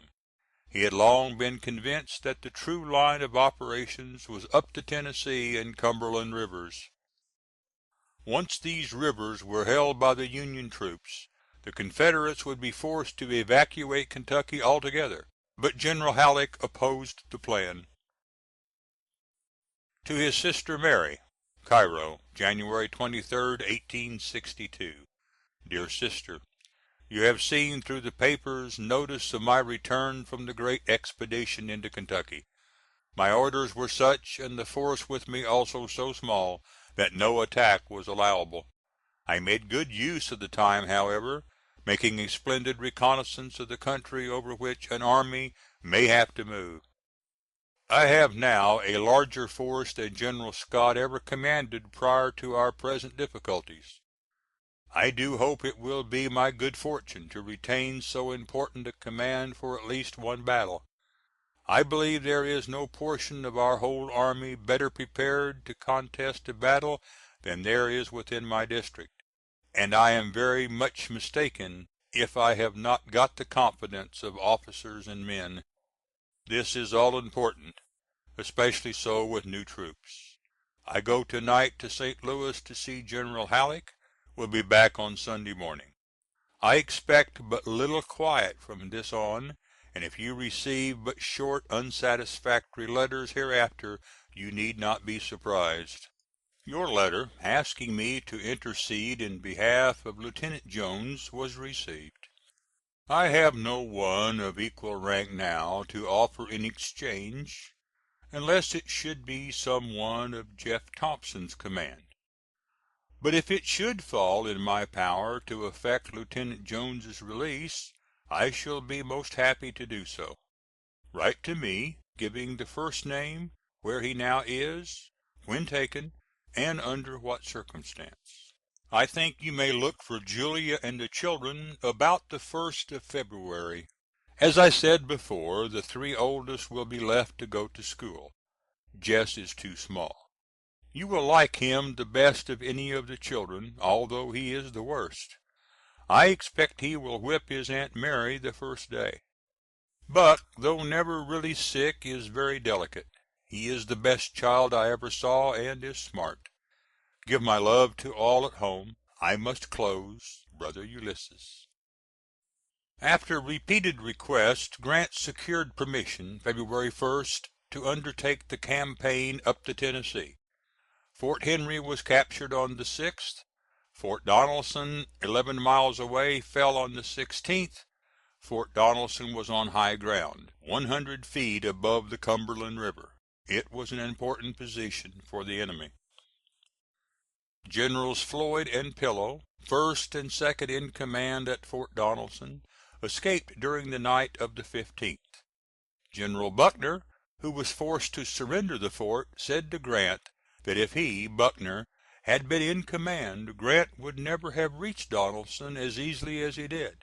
Grant answered, in that case I should not have tried in the way I did. I relied upon Pillow to allow me to come up within gunshot of any intrenchment he was given to hold. Pillow had been in the Mexican War, and he prided himself upon that service. Grant speaks of his own service in the Mexican War as being invaluable to him, as he there came to know all the men who, later on, held conspicuous positions in both the Northern and Southern armies. He learned to know their strong points and their weaknesses, and to infer how they would act under given conditions. To his sister Mary, Fort Henry, Tennessee, February 9th, 1862. DEAR SISTER: I take my pen in hand, away down in Dixie, to let you know that I am still alive and well. What the next few days may bring forth, however, I can't tell you.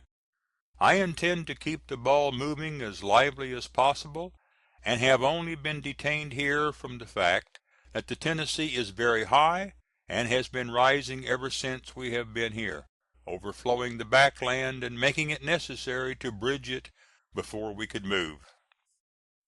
Before receiving this you will hear by telegraph of Fort Donelson being attacked. Yesterday I went up the Tennessee River 20 odd miles, and to day crossed over near the Cumberland River at Fort Donelson. Our men had a little engagement with the enemy's pickets, killing 5 of them, wounding a number, and, expressly speaking, gobbling up some 24 more. If I had your last letter at hand I would answer it, but I have not, and therefore write you a very hasty and random letter, simply to let you know that I believe you still remember me. Whilst writing I am carrying on a conversation with my staff and others. Julia will be with you in a few days, and possibly I may accompany her. This is barely possible, depending upon having full possession of the line from Fort Henry to Fort Donelson, and upon being able to quit for a few days without retarding any contemplated movement. This would not leave me free more than one day, however. You have no conception of the amount of labor I have to perform. An army of men, all helpless, looking to the commanding officer for every supply. Your plain brother, however, has as yet no reason to feel himself unequal to the task, and fully believes that he will carry on a successful campaign against our rebel enemy. I do not speak boastfully, but utter a presentiment. The scare and fright of the rebels up here is beyond conception. 23 miles above here some were drowned in their haste to retreat, thinking us such vandals that neither life nor property would be respected. G. J. Pillow commands at Fort Donelson. I hope to give him a tug before you receive this. U.S.G. After the fall of Fort Donelson Grant was promoted to the grade of Major General. Had this victory been immediately followed up, he believed that the entire Southwest would have offered little resistance, and had there been one general who would have taken the responsibility and been in command of all the troops west of the Alleghanies, the duration of the war would have been far briefer than it was. Corinth was the junction of the two most important railroads in the Mississippi Valley. It was the great strategic position in the West between the Tennessee and Mississippi rivers, and between Nashville and Vicksburg. If the Union troops obtained possession of Corinth, the Confederates would have no railroad for transportation of armies or supplies until that running east from Vicksburg was reached. The enemy was in force at Corinth March 17th. He attacked Shiloh April 6th, was defeated April 7th, and evacuated Corinth May 30th. Up to this time Grant had believed that the rebellion would suddenly collapse if a decisive victory could be gained. Donelson and Henry were such victories, but now that the Confederates had collected new armies and assumed the offensive, he gave up all idea of saving the Union except by complete conquest. Hitherto he had protected the property of both Federal and Confederate. Now he began a new policy. He consumed everything that could be used to support armies, regarding supplies within reach of the Confederates as contraband, as arms, or ordnance stores. This policy, he says, exercised a material influence in hastening the end. July 11th. Halleck is appointed to the command of all the armies, with headquarters at Washington. Grant now has his headquarters at Corinth, in command of the District of West Tennessee. He is practically a department commander. Corinth, Mississippi, August 3d, 1862. DEAR FATHER: Your letter of the 25th of July is just received. I do not remember receiving the letters, however, of which you speak. One came from Mary, speaking of the secessionist Holt, who was said to be employed in the Memphis post office. I at once wrote to General Sherman, who is in command there, about it, and he is no doubt turned out before this. You must not expect me to write in my own defense, nor to permit it from any one about me. I know that the feeling of the troops under my command is favorable to me, and so long as I continue to do my duty faithfully it will remain so. Your uneasiness about the influences surrounding the children here is unnecessary. On the contrary, it is good. They are not running around camp among all sorts of people, but we are keeping house on the property of a truly loyal secessionist, who has been furnished free lodging and board at Alton, Illinois. Here the children see nothing but the greatest propriety. They will not, however, remain here long. Julia will probably pay her father a short visit and then go to Galena or Covington in time to have the children commence school in September. I expect General Hitchcock to command the Department of the West. Have no fears of General Pope or any one junior to me being sent. I do not expect nor want the support of the Cincinnati press on my side. Their course has been so remarkable from the beginning that should I be endorsed by them I should fear that the public would mistrust my patriotism. I am sure that I have but one desire in this war, and that is to put down the rebellion. I have no hobby of my own with regard to the negro, either to effect his freedom or to continue his bondage. If Congress pass any law and the President approves, I am willing to execute it. Laws are certainly as binding on the minority as the majority. I do not believe even in the discussion of the propriety of laws and official orders by the army. One enemy at a time is enough, and when he is subdued it will be time enough to settle personal differences.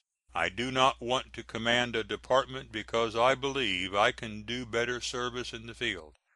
I do not expect to be overslaughtered by a junior, and should feel exceedingly mortified should such a thing occur, but would keep quiet as I have ever done heretofore. I have just received a letter from Captain Foley about this same Holt, said to be in the Memphis post office. You may say that I shall refer it to General Sherman with the direction to expel him if it is not already done. Julia and the children are well. I do not expect to remain here long, but when I will go I can't say now. U.S. Grant. In referring to this period, Grant says that it was the most anxious time of the war when the Army of the Tennessee was guarding the territory acquired by Corinth and Memphis, and before he was sufficiently reinforced to take the offensive. To his sister Mary, Corinth, Mississippi, August 19th, 1862. DEAR SISTER, Julia and the children left here on Saturday last for St. Louis, where they will remain on a visit until about the last of the month. At the end of that time they must be some place where the children can go to school. Mrs. Hillier has a nice house in the city and is all alone, whilst her husband is on my staff, and it may be that she and Julia will keep house together. If they do, she would be very much pleased to have you make her a long visit. Julia says that she is satisfied that the best place for the children is in Covington, but there are so many of them that she sometimes feels as if they were not wanted. Their visit down here in Dixie was very pleasant, and they were very loath to leave. Things, however, began to look so threatening that I thought it was best for them to leave. I am now in a situation where it is impossible for me to do more than to protect my long lines of defense. I have the Mississippi to Memphis, the railroad from Columbus to Corinth, from Jackson to Bolivar, from Corinth to Decatur, and the Tennessee and Cumberland rivers to keep open. Guerrillas are hovering around in every direction, getting whipped every day some place by some of my command, but keeping us busy. The war is evidently growing oppressive to the Southern people. Their institution, footnote 2, are beginning to have ideas of their own. Every time an expedition goes out many of them follow in the wake of the army and come into camp. I am using them as teamsters, hospital attendants, company cooks, and so forth, thus saving soldiers to carry the musket. I don't know what is to become of these poor people in the end, but it weakens the enemy to take them from them. If the new levies are sent in soon, the rebels will have a good time getting in their crops this fall. I have abandoned all hope of being able to make a visit home till the close of the war. A few weeks' recreation would be very grateful, however. It is one constant strain now, and has been for a year. If I do get through, I think I will take a few months of pure and undefiled rest. I stand it well, however, having gained some 15 pounds in weight since leaving Cairo. Give my love to all at home. Ulysses. Footnote 2. Slaves. During the 2 months just past, there has been much fighting between small bodies of the opposing armies. Corinth, Mississippi, September 17th, 1862. DEAR FATHER: A letter from you and one from Mary were received some time ago, which I commenced to answer in a letter addressed to Mary, but being frequently interrupted by matters of business, it was laid aside for some days and finally torn up. I now have all my time taxed. Although occupying a position attracting but little attention at this time, there is probably no garrison more threatened to day than this. I expect to hold it, and have never had any other feeling, either here or elsewhere, but that of success. I would write you many particulars, but you are so imprudent that I dare not trust you with them. And while on this subject let me say a word. I have not an enemy in the world who has done me so much injury as you in your efforts in my defence. I require no defenders, and for my sake let me alone. I have heard this from various sources, and persons who have returned to this army, and did not know that I had parents living near Cincinnati, have said that they found the best feeling existing towards me in every place except there. You are constantly denouncing other general officers, and the inference with people naturally is that you get your impressions from me. Do nothing to correct what you have already done, but for the future keep quiet on this subject. Mary wrote to me about an appointment for Mr. Nixon. I have nothing in the world to do with any appointments, no power to make, and nothing to do with recommending except for my own staff. That is now already full. If I can do anything in the shape of lending any influence I may possess in Mr. Nixon's behalf, I will be most happy to do so on the strength of what Mary says in commendation, and should be most happy if it could so be that our lot would cast us near each other. I do not know what Julia is going to do. I want her to go to Detroit and board.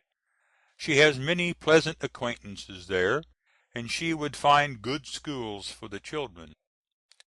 I have no time for writing, and scarcely any for looking over the telegraphic columns of the newspapers. My love to all at home. Ulysses. In late September Grant went from Corinth to Jackson, Tennessee, to superintend the movements of the troops to whatever point a threatened attack upon Bolivia might be made. Bolivia was then their most advanced position on the Mississippi Central Railroad. The troops from Corinth were brought up in time to repel the threatened movement without a battle. Iuka was a town 20 miles east of Corinth. It was entered by General Price of the Confederate Army on September 13th. On the 19th he was defeated by General Rosecrans and Ord. The battle of Corinth was won October 4th. Van Dorn was the leader of the Confederate forces, while Rosecrans commanded the Union troops. Grant was now assured as to the safety of the territory that he had won. To his sister Mary, Jackson, Tennessee, October 16th, 1862. DEAR SISTER: I received your letter by due course of mail, and expected before this to have answered one of your questions in the shape of an official report. That is the one where you asked me the part I played at the battle of Iuka. When the reports of subalterns come in, I will make my report, which no doubt will be published and will be a full answer to your question. I had no more to do with troops under General Ord than I had with those under Rosecrans, but gave the orders to both. The plan was admirably laid for catching Price and his whole army, but owing to the nature of the ground, direction of the wind, and General Rosecrans having been so far behind where he was expected to be on the morning before the attack, it failed. In the late battles we have gained such a moral advantage over them, however, with Van Dorn and Lovell added, that I do not know but it may have all been for the best. I have written to Julia to come down here to spend a short time. It will probably be but a short time that she can stay, but so long as I remain here this will be a pleasant place for her. If the children have not already been sent to Covington, I told her to bring them with her. In the last letter I received she said she was about sending them to Covington. I believe you have now got it all quiet on the Ohio. I hope it will soon be so every place else. It does look to me that we now have such an advantage over the rebels that there should be but little more hard fighting. Give my love to all at home. Write often and without expecting either very prompt or very long replies. Ulysses. October 25th. Grant was placed in command of the Department of the Tennessee, and headquarters were established at Oxford, Mississippi. Reinforcements continued to come from the north, and by November 2d he was prepared to take the initiative. This, he said, was a great relief after 2½ months of continued defense over a large district where every citizen was an enemy. On November 3d Grant left Jackson for the campaign against Vicksburg, which did not end until July 4, 1863. Vicksburg was very important to the enemy on account of its position. It was the only link connecting the parts of the Confederacy separated by the Mississippi. While held by the enemy, free navigation of the river was impossible. During the winter of '62 '63 there were exceptionally heavy rains and continuous high water on the Mississippi. To his sister Mary, Oxford, Mississippi, December 15th, 1862. Dear Sister: Yesterday I received a letter from you and the children and one from Uncle Samuel. To day I learned by telegraph that Father is at Holly Springs, 30 miles north of here. Julia is there, and as I expect the railroad to be completed to this point by tomorrow, I look for them down. I shall only remain here tomorrow, or next day at farthest, so that Julia will go immediately back to Holly Springs. It is a pleasant place, and she may as well stay there as elsewhere. We are now having wet weather. I have a big army in front of me as well as bad roads. I shall probably give a good account of myself, however, notwithstanding all obstacles. My plans are all complete for weeks to come, and I hope to have them all work out just as planned. For a conscientious person, and I profess to be one, this is a most slavish life. I may be envied by ambitious persons, but in turn envy the person who can transact his daily business and retire to a quiet home without a feeling of responsibility for the morrow. Taking my whole department, there are an immense number of lives staked upon my judgment and acts. I am extended now like a peninsula into an enemy's country, with a large army depending for their daily bread upon keeping open a line of railroad running 190 miles through an enemy's country. or at least through territory occupied by a people terribly embittered and hostile to us. With all this, I suffer the mortification of seeing myself attacked right and left by people at home professing patriotism and love of country, who never heard the whistle of a hostile bullet. I pity them and the nation dependent upon such for its existence. I am thankful, however, that although such people make a great noise, the masses are not like them. To all the other trials that I have to contend against is added that of speculators whose patriotism is measured by dollars and cents. Country has no value with them compared with money. To elucidate this would take quires of paper, so I will reserve this for an evening's conversation, if I should be so fortunate as to again get home where I can have a day to myself. Tell the children to learn their lessons, mind their grandma, and be good children. I should like very much to see them. To me they are all obedient and good. I may be partial, but they seem to me to be children to be proud of. Remember me to all at home. Your brother, Ulysses. End of Section 5. Recording by Jim Clevenger, Little Rock, Arkansas. Jim at joclev.com.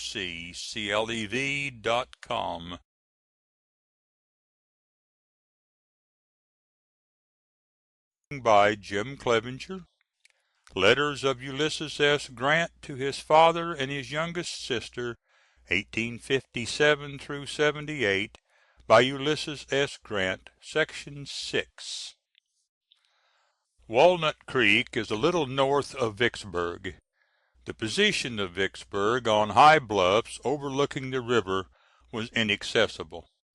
After 5 months of exposure and labor, Grant at last attained his preliminary object, getting his troops to the rear of the city.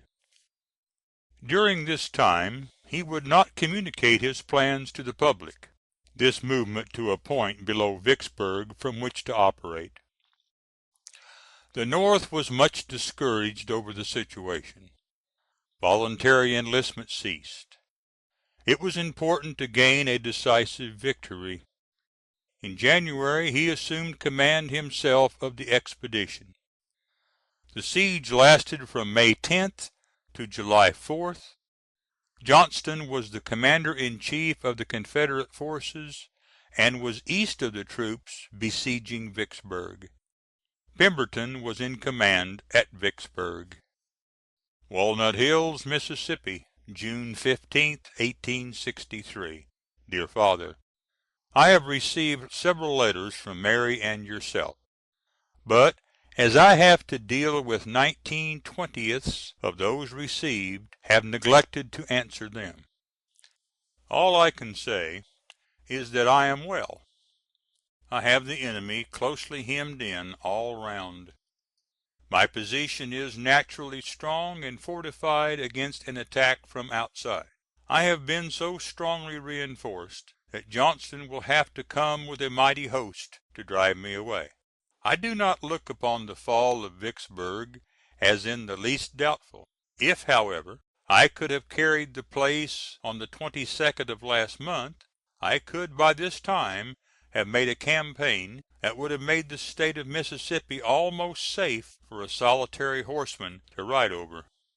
As it is, the enemy have a large army in it, and the season has so far advanced that water will be difficult to find for an army marching, besides the dust and heat that must be encountered. The fall of Vicksburg now will only result in the opening of the Mississippi River and demoralization of the enemy. I intend more from it. I did my best, however, and looking back can see no blunder committed. Ulysses. After Vicksburg, Grant began a tour of observation among the important parts of his military rule. In October, 1863, the Military Division of the Mississippi was created and Grant given the command. This was composed of the departments of the Ohio, the Cumberland, and the Tennessee. Headquarters were established at Nashville, which was the most central point from which to communicate with his entire military division. The winter was quiet, preparing for the campaign against Atlanta. He says in his letter, "I am not a candidate for any office." This refers, doubtless, to a proposal that he become a candidate for the presidency. Nashville, Tennessee, February 20th, 1864.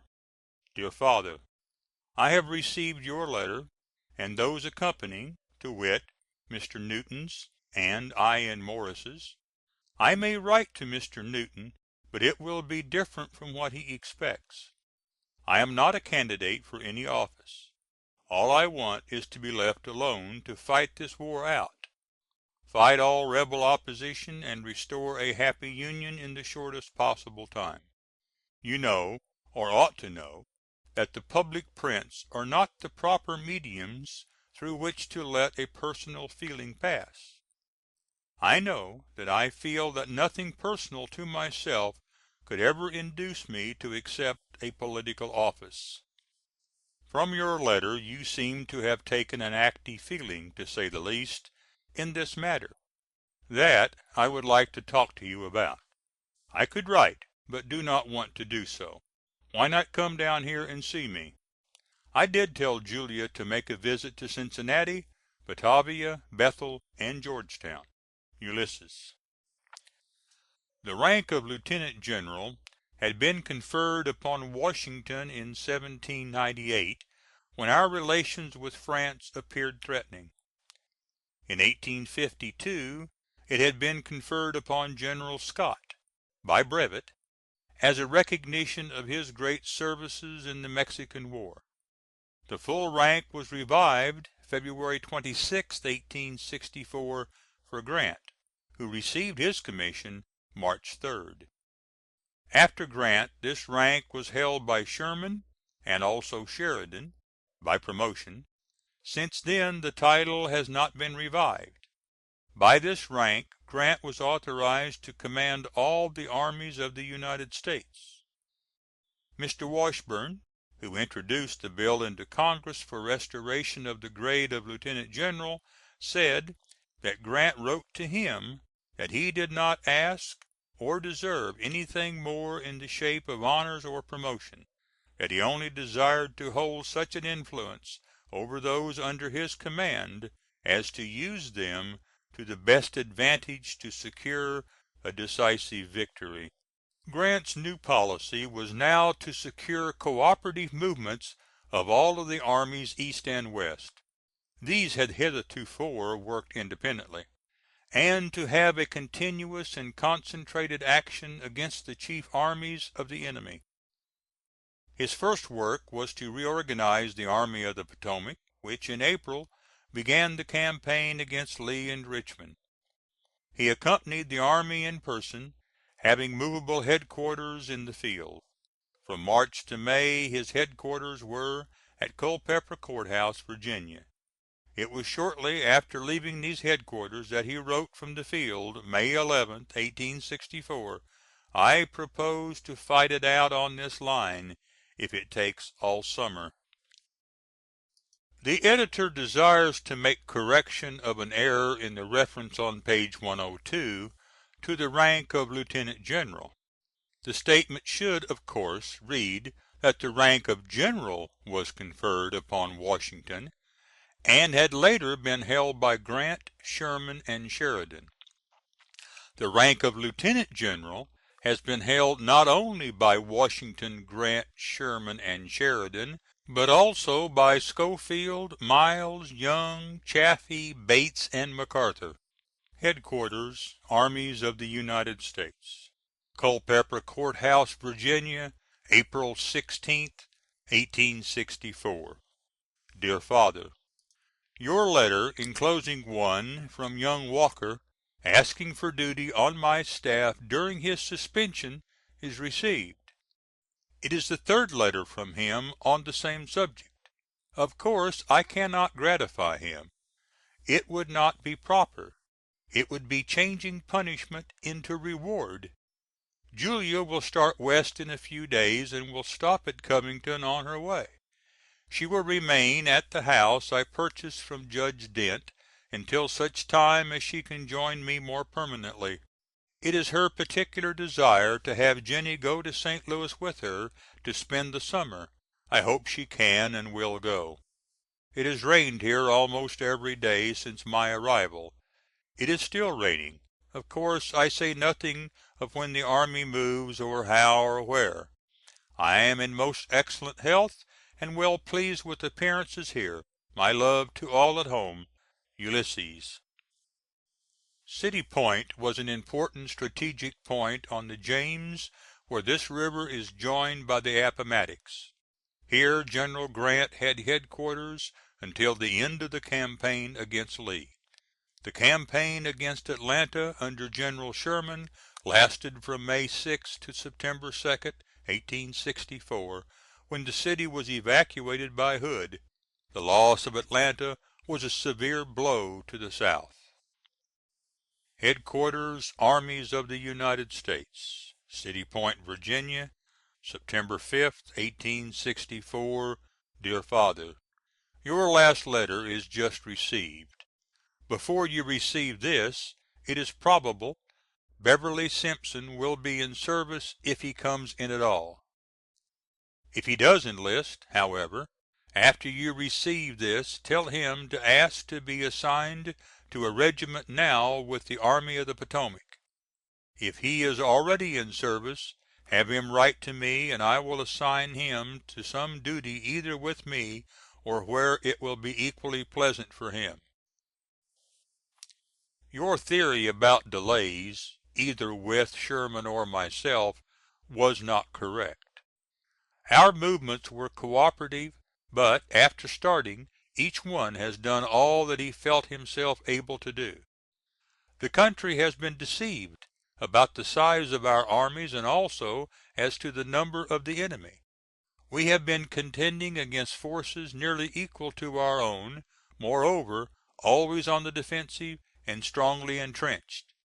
Richmond will fall as Atlanta has done, and the rebellion will be suppressed in spite of rebel resistance and Northern countenance and support. Julia and children are in Philadelphia. If I can get a house there I will make that my home. Julia is very desirous that Jennie should make her home with us, if she will, and if she will not do that, at least spend the fall and winter with us. Ulysses. Clara was the oldest sister. The prophecy as to the end of the war proved true. Petersburg and Richmond were both captured April 3d. Lee surrendered April 9th. By the end of May all the rebel armies had surrendered and the Civil War was over. HEADQUARTERS ARMIES OF THE UNITED STATES, City Point, Virginia, March 19th, 1865. DEAR FATHER: I received your two letters announcing the death of Clara. Although I had known for some time that she was in a decline, yet I was not expecting to hear of her death at this time. I have had no heart to write earlier. Your last letter made me feel very bad. I will not state the reason, and hope I may be wrong in my judgment of its meaning. We are now having fine weather, and I think will be able to wind up matters about Richmond soon. I am anxious to have Lee hold on where he is a short time longer, so that I can get him in a position where he must lose a great portion of his army. The rebellion has lost its vitality, and if I am not much mistaken there will be no rebel army of any great dimensions in a few weeks hence. Any great catastrophe to any one of our armies would of course revive the enemy for a short time, but I expect no such thing to happen. I do not know what I can do either for Will, Griffith's son, or for Belville Simpson. I sent orders last fall for John Simpson to come to these headquarters to run between here and Washington as a mail messenger, but he has not come. I hope this service to end now soon. I am in excellent health, but would enjoy a little respite from duty wonderfully. I hope it will come soon. My kindest regards to all at home. I shall expect to make you a visit the coming summer. Yours truly, Ulysses. On the 7th of January, 1865, a number of the principal citizens of Philadelphia presented General Grant with a house. HEADQUARTERS ARMIES of the United States, Washington, D.C., May 6, 1865. DEAR FATHER: I have ordered a 60 days' furlough for Samuel A. He can be discharged at any time after his return home. It will take probably 3 weeks for my directions to reach him and for him to return. I have just returned from Philadelphia, leaving Mr. Cramer there. He can describe our new house to you when he returns. My health is good, but I find so much to do that I can scarcely keep up with public business, let alone answering all the private letters I receive. My going to Philadelphia and spending half my time there as I hope to do will give me some leisure. I attend to public business there by telegraph and avoid numerous calls taking up much time, or hope to do so. My kind regards to all at home. I hope to hear of Mother's entire recovery soon. Ulysses. HEADQUARTERS ARMY of the United States, Washington, D.C., February 10th, 1868. DEAR FATHER: The memorandums you left with me relative to bounty due 2 needy persons in Covington I attended to soon after you left here. The answer of the Paymaster General was that under no circumstances could he take up claims for bounty out of turn.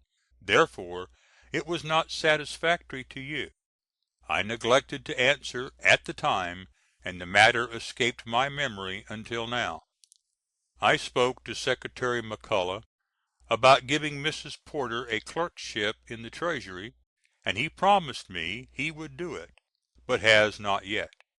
Now I fancy I would not have much influence, and if I had, would be very careful about using it.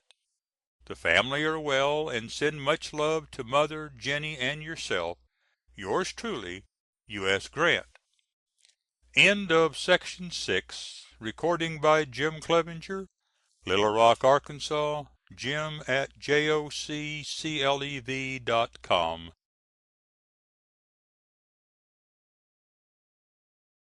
By Jim Clevenger.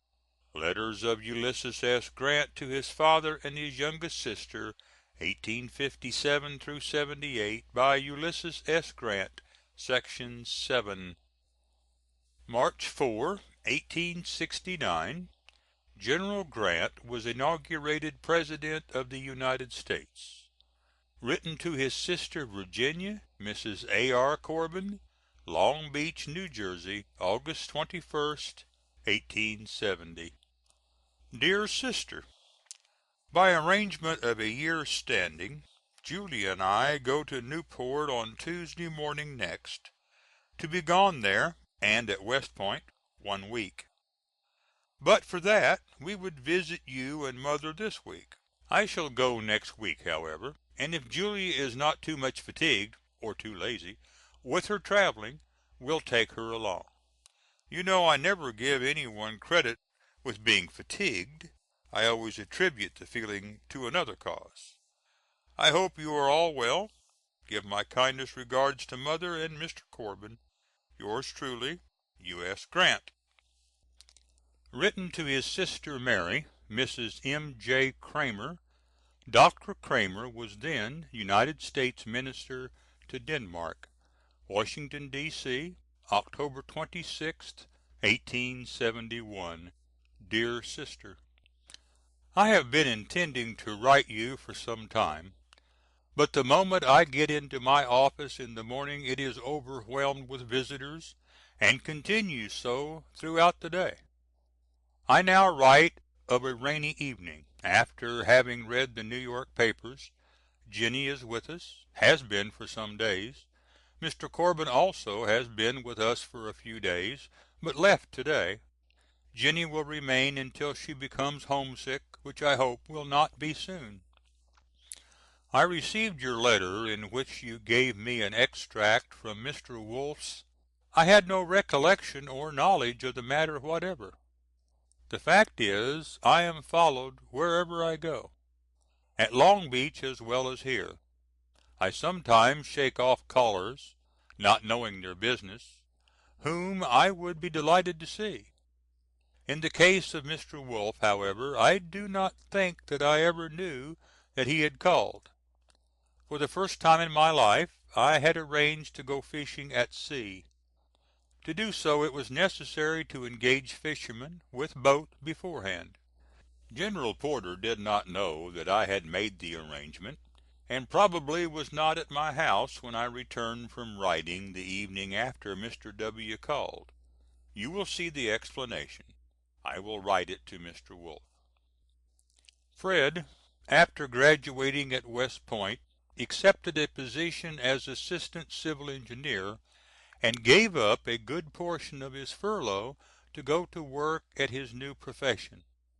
He has been in the Rocky Mountains since August surveying, in pursuit of his new profession, but with leave of absence as an army officer. But little or nothing can be done in the winter by him, and I have therefore got him a leave of absence from his engineer duties to accompany General Sherman abroad until the latter part of April. I expect him to sail about the middle of next month. General Sherman goes on the flagship of the European squadron, which will land at some of the Atlantic ports, then proceed to the Mediterranean, touching at points during the early winter on both sides of the sea, and in the spring, probably in time to attend the carnival in Rome, will leave the ship and work across the continent in time to be home at the time I have indicated. I will instruct Fred to run up to Copenhagen from a convenient point and spend a few days with you. You will find him a well grown and much improved boy. He is about the height Brother Simpson was, and well developed physically. You will be pleased with him, I know. During the Harvard vacation next year I intend that Buck and Jesse shall go to Europe also. It may be that in the short time they will have to remain abroad, they may not be able to get up to see you, but I know they will be pleased to do so, and may spare time for that purpose. I do not know but that I owe Mr. Cramer an apology for not answering his letters. All have been received, and I have been gratified with them. But besides being a little negligent, I am so constantly pressed that it is almost impossible for me to get any time to devote to private correspondence. All send our kindest regards to Mr. Cramer, and love to you and the children. Yours affectionately, U.S. Grant. P.S. I shall always be delighted to receive letters from you and Mr. Cramer, whether I answer them or not. Executive Mansion, Washington, D.C., June 2nd, 1872. DEAR FATHER: Hearing from home frequently as I do, through persons coming from there and through occasional letters, I scarcely ever think of writing. Hereafter, however, I will try to write oftener, or have Jesse write. The children might all write to you for that matter. We hear occasionally from Fred, directly and very often through the papers. He has enjoyed his European trip very much, and I think will be much improved by it. Nellie writes very often. She is a very much better writer than either of the boys. Her composition is easy and fluent, and she writes very correctly. She seems to have made a very good impression where she has been. Buck sails for Europe on the 6th of July. He will travel but little, however.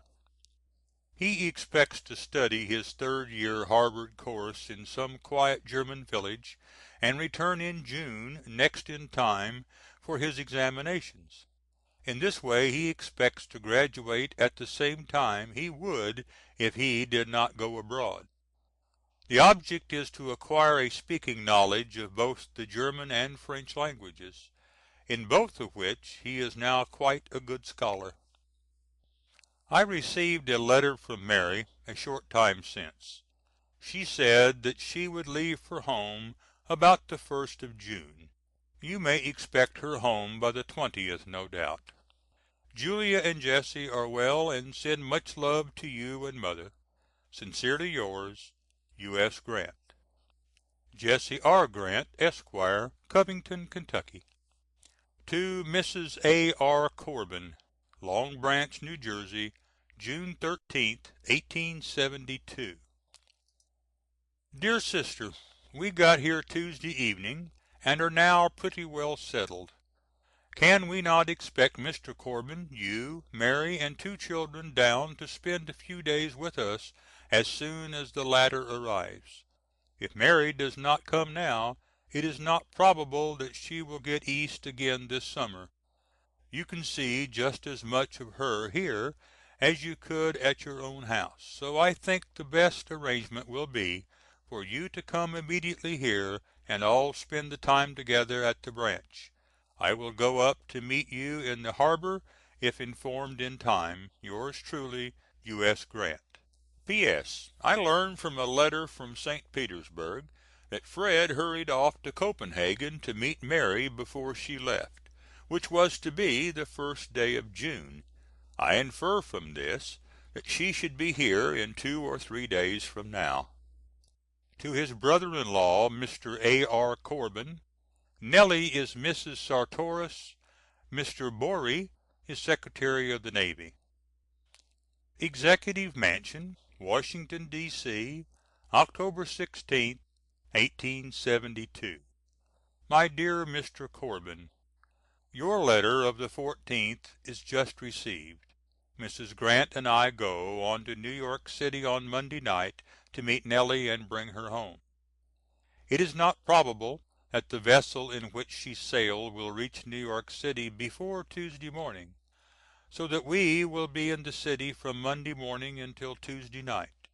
If Jennie were at home, I do not know but we might go as far as Elizabeth on Saturday and remain over Sunday. I am much obliged to you for the offer of your kind offices. Probably it will be pleasant for you to meet us on Tuesday on the vessel that brings Mr. Bory and party home. What arrangement will be made I do not know, but in all probability a revenue cutter will be put at my service, and I will be allowed to meet the vessel in the harbor below the city. In that case I would be glad of your company down the bay. My family are all very well. Yours truly, U.S. Grant. To his sister, Mrs. Cramer, March 4, 1873, Grant began his second term as President. Long Branch, New Jersey, September 9th, 1873.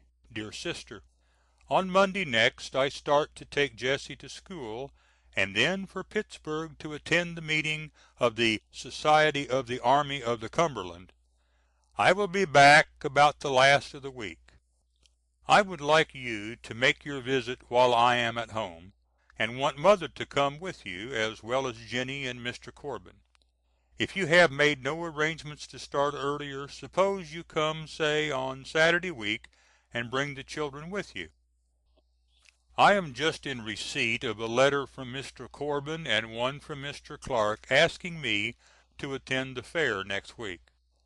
Please say to Mr. Corbin, and Mr. Clark too if you see him, that I had an invitation from Senator Fellinghausen to stay with him during the fair, which I had to decline because I shall be absent during the week. The Army of the Cumberland was the one commanded by General Thomas. They have their reunions annually, to all of which I have been invited, but it has so happened heretofore that I could not attend one of them. As I have attended one or other of the Army Society meetings almost every year, I feel it a duty to attend this one now, and have informed them that I will be present. My kindest regards to all. Yours truly, U.S. Grant. Mrs. Mary G. Cramer. To his brother-in-law, Mr. A.R. Corbin, of Elizabeth, New Jersey. Mr. Dent was Mrs. Grant's father. Executive Mansion, Washington, D.C., December 16th, 1873. My dear Mr. Corbin: As I telegraphed you, Mr. Dent breathed his last at 11:45 last night. There was nothing during the day or evening to indicate his near approach to death more than there has been almost every day for the last 5 months. Indeed, and I believe for the first time since our return from Long Branch, he had himself partially dressed yesterday, ate a hearty breakfast, sitting up, and smoked his cigar with apparent relish. In the evening Mrs. Grant, Fred, and I were out until after 11 P.M., perfectly unconscious that his end was near. On our return we found his attending physician with him, and he, Mr. Dent, apparently in a quiet slumber. Not many minutes after he ceased to breathe, and life was gone without a struggle or movement of a limb or muscle.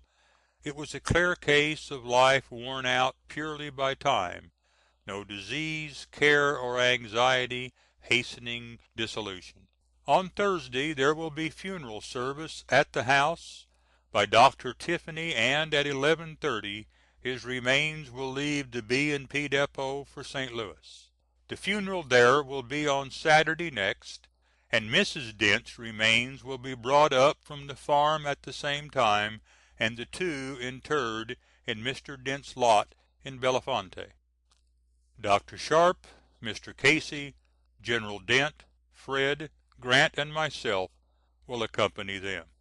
During all the time Mr. Dent has been confined to his room, and at all times before when he was in the least unwell since we have been in the White House, Dr. Basil Norris of the Army has been most attentive.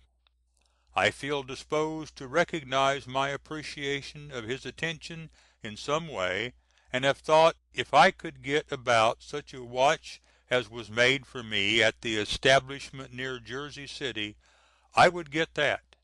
If it is not asking too much of you to inquire, I would like you to do so. If it can be got before Christmas, you might order it at once, with the doctor's monogram. From his friend, U.S. Grant. If it cannot be had by that time, I would not order it until further directed. My children will all be at home by Thursday, unless it may be Bucky. The family are well, or as well as could be expected. We would be very glad to see you here on Thursday as an old friend of Mr. Dent, but do not ask that you should undergo the fatigue of the trip unless you feel well enough to do so. Very truly yours, U.S. Grant. End of Section 7. Recording by Jim Clevenger, Little Rock, Arkansas. Jim at jocclev.com.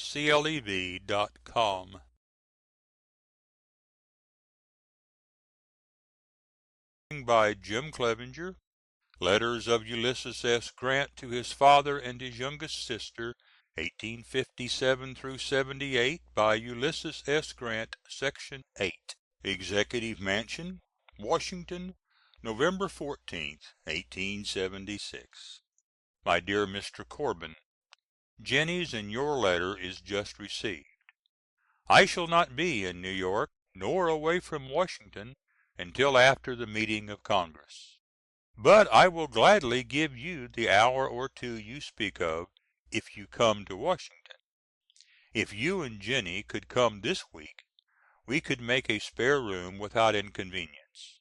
Mrs. Smith, of Washington, Pennsylvania, with her 2 children, are with us, but they can be put in the room with their mother. The alarm about the removal of Holden as Collector of Internal Revenue for the Covington district is premature. There was a raid made upon him by a person in whom I take no stock, and a statement made in regard to him, which I said, if proved true, would mean that he must go out. But I think that rumor was entirely dispelled. My message is not blocked out, nor scarcely thought of. So many other exciting matters preoccupy my time and thoughts that I do not bother myself about the other. I shall trust to the inspiration of the moment for what I shall say. Will be brief, but to the point, if I can. Yours truly, U.S. Grant. Grant's second term of office expired March, 1877. EXECUTIVE MANSION, Washington, December 13th, 1876. MY DEAR MR. Corbin: I wish you and Jennie would come down and make us a visit. We now have room, and will have until Fred returns with his family, which will probably be a few days before Christmas. Some time before my term of office expires I want Mother to make me a visit.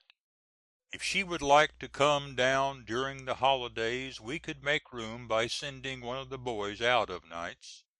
The children will all be at home during that week, possibly the last time we will have them all at home together. At all events it may be the last opportunity Mother may have of seeing them together. I received your kind letter of the 11th this A.M. This year, owing to election excitement, department reports only came in a few days before the meeting of Congress.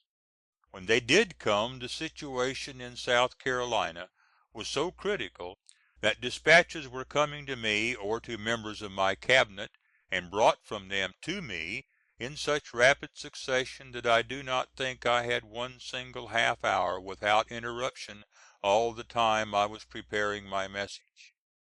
I am sure I did not have 4 hours in its preparation all told, exclusive of the time consumed in reading the departmental reports.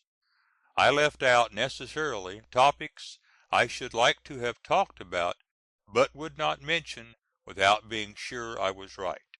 My love to all. Yours truly, U.S. Grant.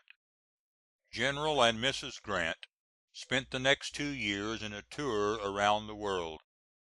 Chicago, Illinois, April 12th, 1877.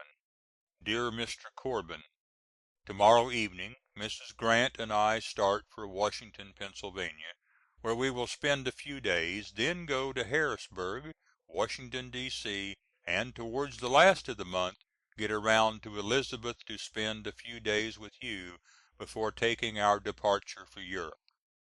We have not entirely decided whether to take the American line from Philadelphia or the Inman line from New York City. Both have tendered pressing invitations, and both present good accommodations. If we take the former we will sail on the 9th or 16th of May; if the latter, on the 19th. We had a very pleasant trip West, but a little hurried. There is much complaint of dull times, but really appearances do not justify it.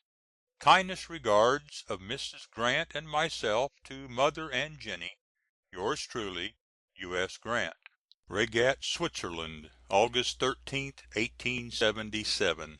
MY DEAR MR. Cramer: Before leaving England I had accepted invitations to visit cities and country houses in Scotland, and places in England not yet visited by me, to take up all the month of September and part of October. I thought there was time for me to visit this interesting country, and to make a run through Denmark, Sweden, and Norway, and get back to Scotland in time to keep my engagements. But I have found so much of interest here, and the modes of conveyance so slow in reaching the points of greatest interest, that it is already too late to go even to Denmark, leaving out Norway and Sweden. Already we have spent 8 actual days in carriages, and getting from point to point, exclusive of other modes of travel. We have visited most of the lakes and crossed the principal passes in Switzerland and northern Italy. It has all been exceedingly interesting to me, the greatest regret being that I had not more time. I intend yet to visit Denmark and the countries north of it, but whether this fall or next season is not yet determined. Probably about next June. I am sorry not to be able to see Mary before she returns to America. I do not expect to return there before next July a year, and possibly not so early. All send love to Mary and the children with kindest regards for yourself. Yours truly, U.S. Grant. Dr. M. J. Cramer, United States Minister, Copenhagen, Denmark. Bristol Hotel, Burlington Gardens, London, W. August 26th, 1877. My dear Mr. Corbin: We arrived here from the Continent yesterday, and found awaiting us your very acceptable letter. On Wednesday we start again to visit Scotland, where I have had many invitations from both corporations and from private gentlemen.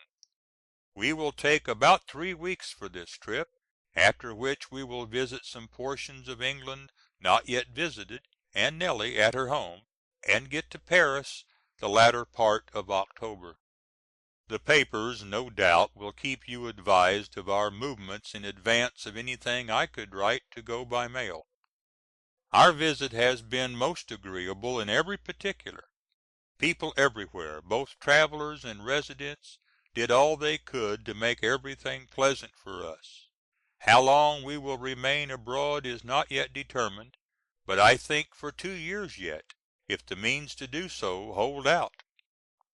During my visit to the Continent I saw but few American papers, so that I am now somewhat behind in information as to what has been going on in the United States. All the foreign papers, however, have been full of the great strike which has taken place on our roads. It must have been serious, but probably not so serious as it seems at a distance. My judgment is that it should have been put down with a strong hand, and so summarily as to prevent a like occurrence for a generation. We have made a short visit to Nellie at her home. She lives in a delightful part of the country. All join me in love to Mother and Jennie, as well as yourself. I will be glad to hear from you as often as you may feel like writing. Yours truly, U.S. Grant. We met Mrs. Clark and Roberts in Switzerland. It was like being back home to meet old acquaintances. Except Senator Conkling and some of our government officials, they are the only Americans I have met that I felt I knew very well. Please remember me to Senator Fellinghusen and such other friends as you meet. A.R. Corbin, Esq., Elizabeth, N.J. Hotel Bristol, 5 Place Vendôme, Paris, October 25th, 1877. My dear Mr. Corbin: Our trip has been a most agreeable one, though the time seems long. I can scarcely realize that but little more than 5 months have passed since we sailed from Philadelphia. But we have received nothing but kindness wherever we have been. In England, as you may have seen, our reception has been as enthusiastic as anything in the States directly after the war. We are now in Paris for the first time. As yet I have seen but little of it, though enough to know that it is a most beautiful city. We shall probably remain here over a month, and then make a trip through Spain and Portugal, and up the Mediterranean in a naval vessel, stopping at all points of interest on both sides. Mrs. Grant finds she has brought too much baggage with her, and proposes to send 2 or 3 trunks back, clothing brought from the States, and wants to send them either to Jennie or Mrs. Sharp to keep until our return. If they are sent to you, I will advise you when they are shipped. We were disappointed in not getting to Copenhagen while Mary was there. But Switzerland was so agreeable, and there were so many points of interest to visit, that I found it impossible to get there and return to Scotland at the time I had promised.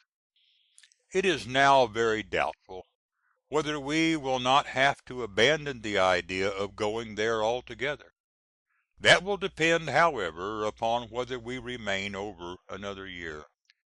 This winter we propose to go up the Nile, and may keep on east and return by San Francisco.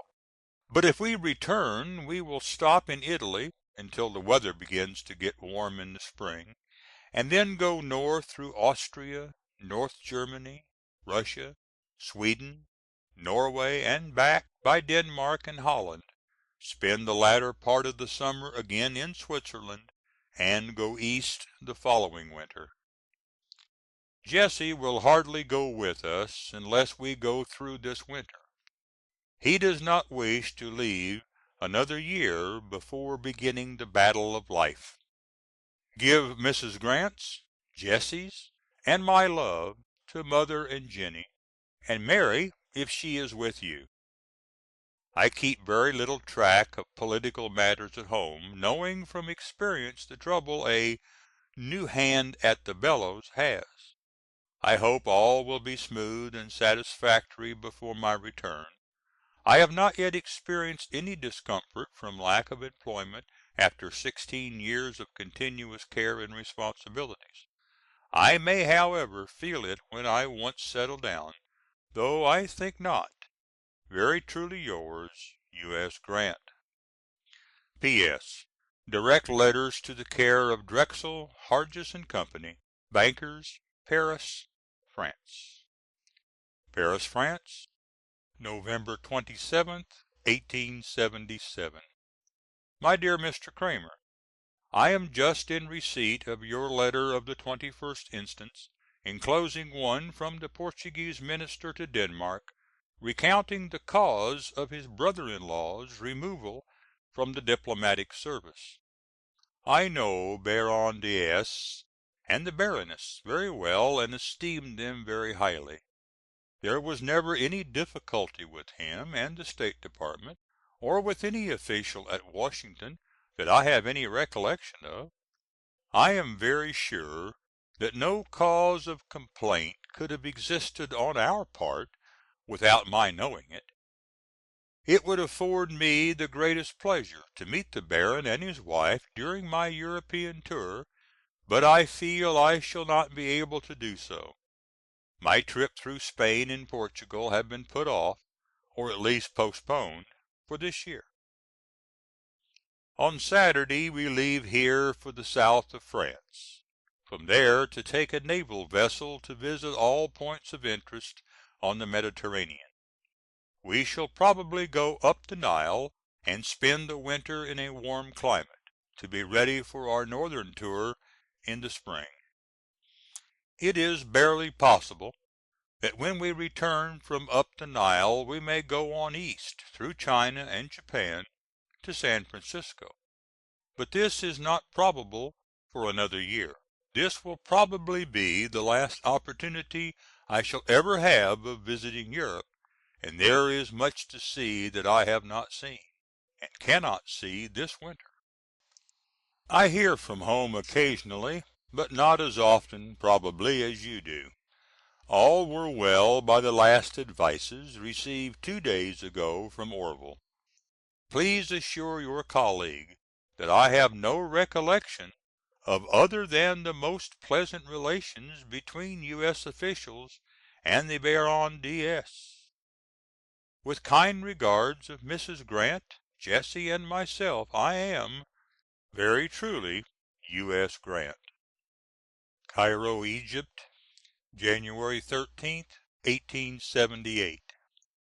MY DEAR MR. Corbin: I am in receipt of your letter of December, 1877, at this remote but historically interesting quarter of the globe.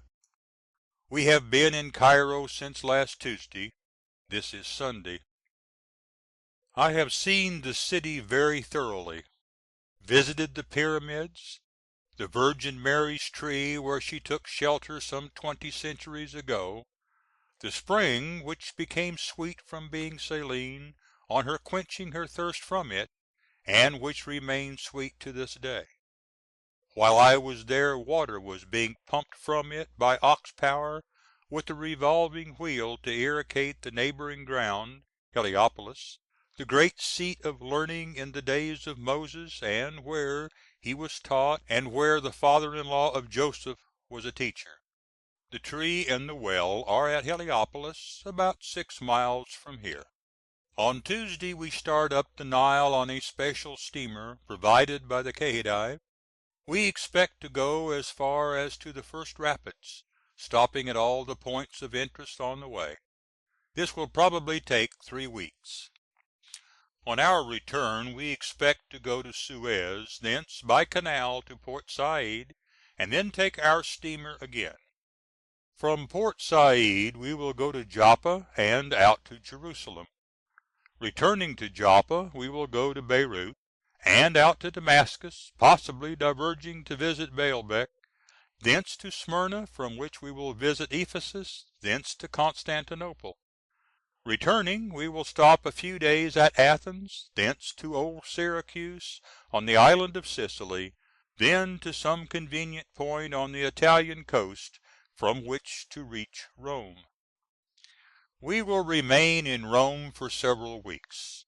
Should you write me any time within 6 weeks from this, directed to the care of our minister at Rome, the letter will reach me. Altogether we have had a most pleasant visit.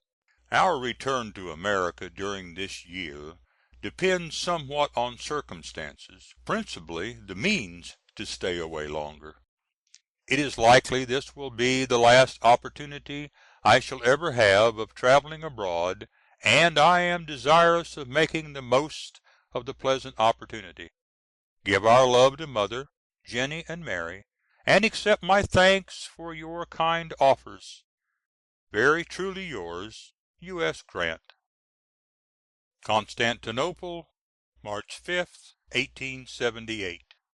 My dear Mr. Cramer, on my arrival here I found your letter inquiring especially about the time I expect to be in Copenhagen.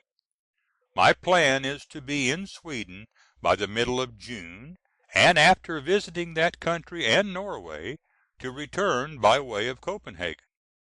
It is not likely that I shall be there before the 5th to the 10th of July, and it may be that I shall like the northern country so well that my visit to Copenhagen will be postponed even a month longer. We have had a delightful winter. Over a month was spent in Egypt visiting the old ruins of that country under the most favorable circumstances. Leaving Cairo we visited Suez and passed through the Suez Canal to Port Said. From the latter place we went to Joppa and out to Jerusalem. Since then we visited Smyrna and Ephesus, and are now here. The Russians are outside of the city, but do not come in. A stranger would not detect from appearances that an enemy was so near. In fact, I think the Turks now regard the Russians as about the only people in Europe from whom they can expect anything. When you write home give my love to Mother, Mary and children, and Jennie.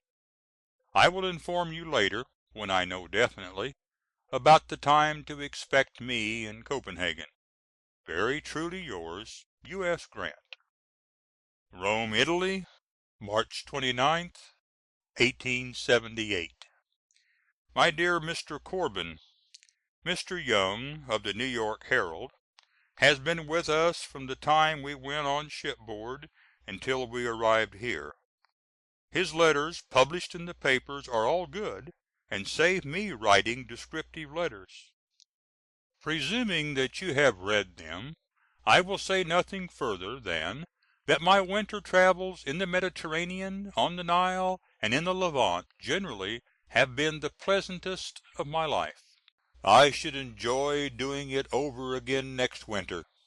We have been in Rome 8 days. It is a city of great interest. but one should visit it before making the Nile trip. Here you see modern and comparatively insignificant ruins, not dating back many centuries before the beginning of the Christian era. On the Nile one sees grand ruins, with the inscriptions as plain and distinct as when they were first made, that antedate Moses by many centuries. It was our plan on leaving Suez to go to Florence, Venice, Vienna, Berlin, Dresden, St. Petersburg, through Sweden, Norway, back to Denmark, through Holland to Paris, reaching the latter place about the middle of July, and to spend 6 or 8 weeks there to see the exposition and the people that will fill the city. I think now I will change my plan and go from Venice by easy stages to Paris, reaching there early in May, and make my visit while the weather is pleasant. I will then go north in the summer, taking Holland first, Denmark next, and Sweden and Norway in August. I fear from present indications that Mr. Cramer and Mary will not be there. It looks to me that unless the North rallies by 1880, the government will be in the hands of those who tried so hard 14, 17 years ago to destroy it. B is evidently paving a way for reorganizing an army favorable to such a change. I think now we will not return to the States until about a year from May. I have no idea where we will live on our return, and if we should go back in the fall we would have to determine the question without delay. We can go back in May and occupy our Long Branch house, and have all summer to prepare for the winter. I was getting some little mosaics, specialties of Rome, to day, and I bought, among other things, what I think a very pretty pin and earrings for Jennie. I have also got bracelets for Clara Cramer and Jennie Grant. If I see an opportunity of sending them home before going myself, I will send them. I have written to Buck to come over and spend his vacation with us. I can send them with him. Give our love to Mother, Jennie, Mary, and the children. Yours very truly, U.S. Grant. P.S. It is very kind in Mr. Clark and the gentlemen associated with him to send the message you convey from them, but they must recollect that I had the harness on for 16 years and feel no inclination to wear it again. I sincerely hope that the North will so thoroughly rally by next election as to bury the last remnant of secession proclivities, and put in the executive chair a firm and steady hand, free from utopian ideas, purifying the party electing him out of existence. Hotel Liverpool, Paris, May 25th, 1878. My dear Mr. Cramer: I am now for the first time able to fix approximately the time of my visit to Copenhagen. We shall leave here on Saturday, 3 weeks from today, or on the following Tuesday. We shall stop at the Hague 3 or 4 days. Jesse leaves for home so as to take the steamer of the 4th of June from Liverpool. Our party therefore will consist only of Mrs. Grant with her maid and myself. If your arrangements are made to be away from Copenhagen at the time mentioned above, I beg that you will not change your plans. Should you be there we shall probably remain over about 1 week. Should you be away we shall stop only a couple of days. I have not heard directly from Elizabeth for some time. It is probably my own fault, for Mr. Corbin is very prompt in answering every letter. But Bucky writes regularly every week from New York, so I hear indirectly. When you write home give my love to all of them at Elizabeth. Very truly yours, U.S. Grant. P.S. I go from Copenhagen directly to Stockholm. I am not personally acquainted with our present minister there, though I once appointed him to a South American mission. U.S.G. Paris, France, June 3d, 1878. My dear Mr. Cramer: Your letter of the 31st of May is just received. I should have written to you within a day or two to inform you of a slight change of plan, which will bring me into Copenhagen from 10 days to 2 weeks later than I wrote you I should be there, even if I had not received your letter. To save retracing my steps, as I should be obliged to do by the routes laid out in my last letter, I now intend to go from The Hague to Berlin, and visit a few of the German cities before going to Denmark.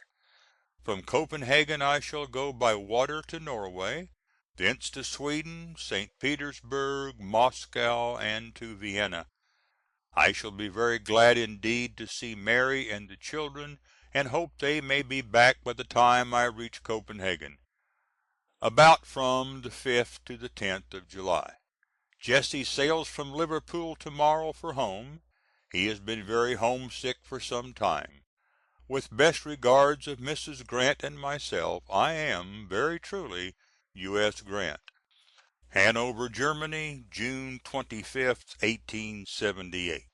My dear Mr. Cramer: Mrs. Grant and I are now here on our way to the German capital.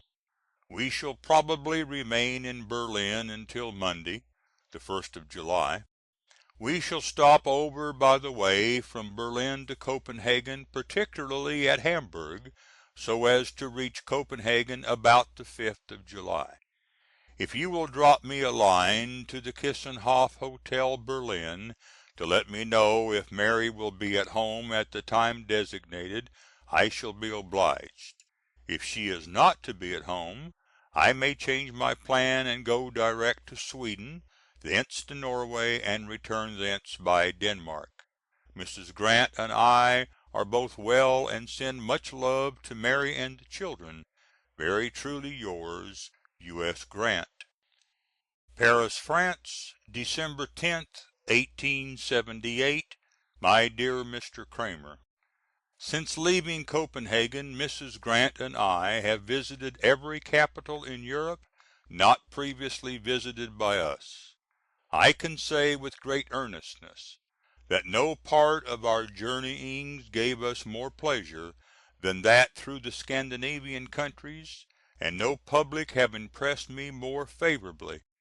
If I were going to remain over another year, I should go back to Norway at least, and far enough north to see the midnight sun, but we expect to leave Paris about the middle of January, to return to the States by the way of India, China, and Japan. The Secretary of the Navy has been kind enough to invite us to go on a man of war which leaves the United States to day for the Chinese squadron, via the Mediterranean and Suez. I first declined, but since cabled my acceptance. This will probably bring us around home about next October or November. I am sorry to say that I do not get favorable news from Orville. He does not seem to improve. Julia joins me in love to Mary and the children, and in kindest regards to yourself. I hope you did not forward the stones presented by the Council. Julia says to tell Mary that she got a very rich fur cloak in Paris, and hopes she got one also. Is there anything we can do for you in Paris? Very truly yours, U.S. Grant. End of Section 8. Recording by Jim Clevenger. Little Rock, Arkansas. Jim at joclev.com.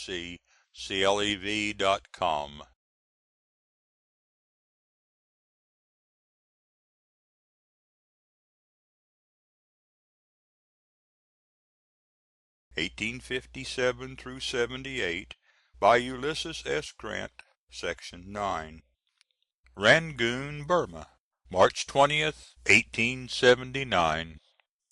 My dear Mr. Cramer: We have now been very well through India, and are this far on our way to the further East. The weather has been pleasant until within the last few days, but now it is becoming very warm, and as we have yet to go through the Straits of Malacca near the equator before turning north, we must expect some discomfort. I have been very much pleased with English rule and English hospitality in India. With that rule 250 millions of uncivilized people are living at peace with each other, and are not only drawing their subsistence from the soil, but are exporting a large excess over imports from it. It would be a sad day for the people of India and for the commerce of the world if the English should withdraw. We hope to be in Hong Kong by the middle of April, and further north in China as soon thereafter as possible. When a good climate is reached, we shall regulate our further movements by the reports of weather on seas to be traversed, and climate of places to be visited. At present, however, we expect to reach San Francisco about the first half of July. Although homesick to be settled down, I dread getting back. The clamor of the partisan and so called independent press will be such as to make life there unpleasant for a time. Mrs. Grant joins me in love to you, Mary, and the children. I have to day written a letter to Mr. Corbin. Very truly yours, U.S. Grant. P.S. Julia asked me to add, to tell Mary that the English speak in the highest terms of the work being done all through this country by the missionaries, especially in an educational way. They say they are doing much good. To his niece, Clara Cramer. New York City, September 27th, 1883. My dear Clara: On my return from the trip over the North Pacific Railroad to the Pacific Coast last Friday, I found your excellent and welcome letter with enclosures. Your aunt was very much pleased with your letter and poetry, as well as with your essay. They all do you great credit, and I think you can well sustain yourself as a writer with any young lady of your age in this or any other land. My trip over the northern route to the Pacific about completes my personal observation of every part of our country. I was not prepared to see so rich a country, or one so rapidly developing. Across the continent, where but a few years ago the Indian held undisputed sway, there is now a continuous settlement, and every 10 or 15 miles a town or city, each with spires of the schoolhouse and the church. The soil for almost the entire distance is as fertile as that of Illinois. I saw your Aunt Jenny yesterday. She is quite well. All my family are well and join in love to you. I think neither your aunt nor I will ever visit Europe again. We may, however, change our minds. But we are getting a little too old to enjoy traveling, and then we have such pleasant homes for both summer and winter. Love to your father and mother. Yours truly, U.S. Grant. 3 East 66th Street, June 10th, 1884. DEAR CLARA: Your letter, with one from your Aunt Jenny, reached me a few days since. I regret that I have not more cheerful news to write you than I have. Financially, the Grant family is ruined for the present, and by the most stupendous frauds ever perpetrated. But your Aunt Jenny must not fret over it. I still have a home, and as long as I live she shall enjoy it as a matter of right, at least until she recovers what she has lost. Fred is young, active, honest, and intelligent, and will work with a vim to recuperate his losses. Of course his first effort will be to repay his aunts. We go to Long Branch this week. We expect to live with Fred this summer in Morristown, New Jersey, but failing to rent our cottage we will occupy it and Fred will live with us and rent his if he can. All send love to you, your father and mother and Aunt Jenny. Yours affectionately, U.S. Grant. To Mrs. Cramer: General Grant was then writing his memoirs. Dr. Cramer was United States Minister to Switzerland from 1881 to 1885. Simpson is U.S. Grant, son of Orville Grant. Reference is made to the customary resignation of diplomatic officials of the party opposed to the incoming political party. Cleveland became President in 1885. New York City, January 13th, 1885. DEAR SISTER: I am just in receipt of Jennie's letter of the 2nd of January. I am busy on my book which Fred is copying for the press. I hope to have it ready for the press by May next, but I may fail in this on account of weakness. My mouth has been very sore, but not so bad, I think, as the papers have made out, but it has been bad enough. The rest of the family are all well. My advice is that Mr. Cramer does not resign until he is asked to. Simpson I do not suppose will be disturbed in his position. He is very competent and the soul of honor, both qualities wanted in the Sub Treasury. All send love. Yours affectionately, U.S. Grant. PROCLAMATION to the Citizens of Paducah. I have come among you, not as an enemy, but as your friend and fellow citizen, not to injure or annoy you, but to respect the rights and to defend and enforce the rights of all loyal citizens. An enemy in rebellion against our common government has taken possession of and planted its guns upon the soil of Kentucky and fired upon our flag. Hickman and Columbus are in his hands. He is moving upon your city.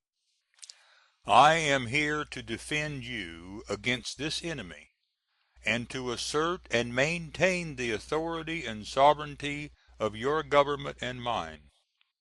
I have nothing to do with opinions. I shall deal only with armed rebellion and its aiders and abettors. You can pursue your usual avocations without fear or hindrance.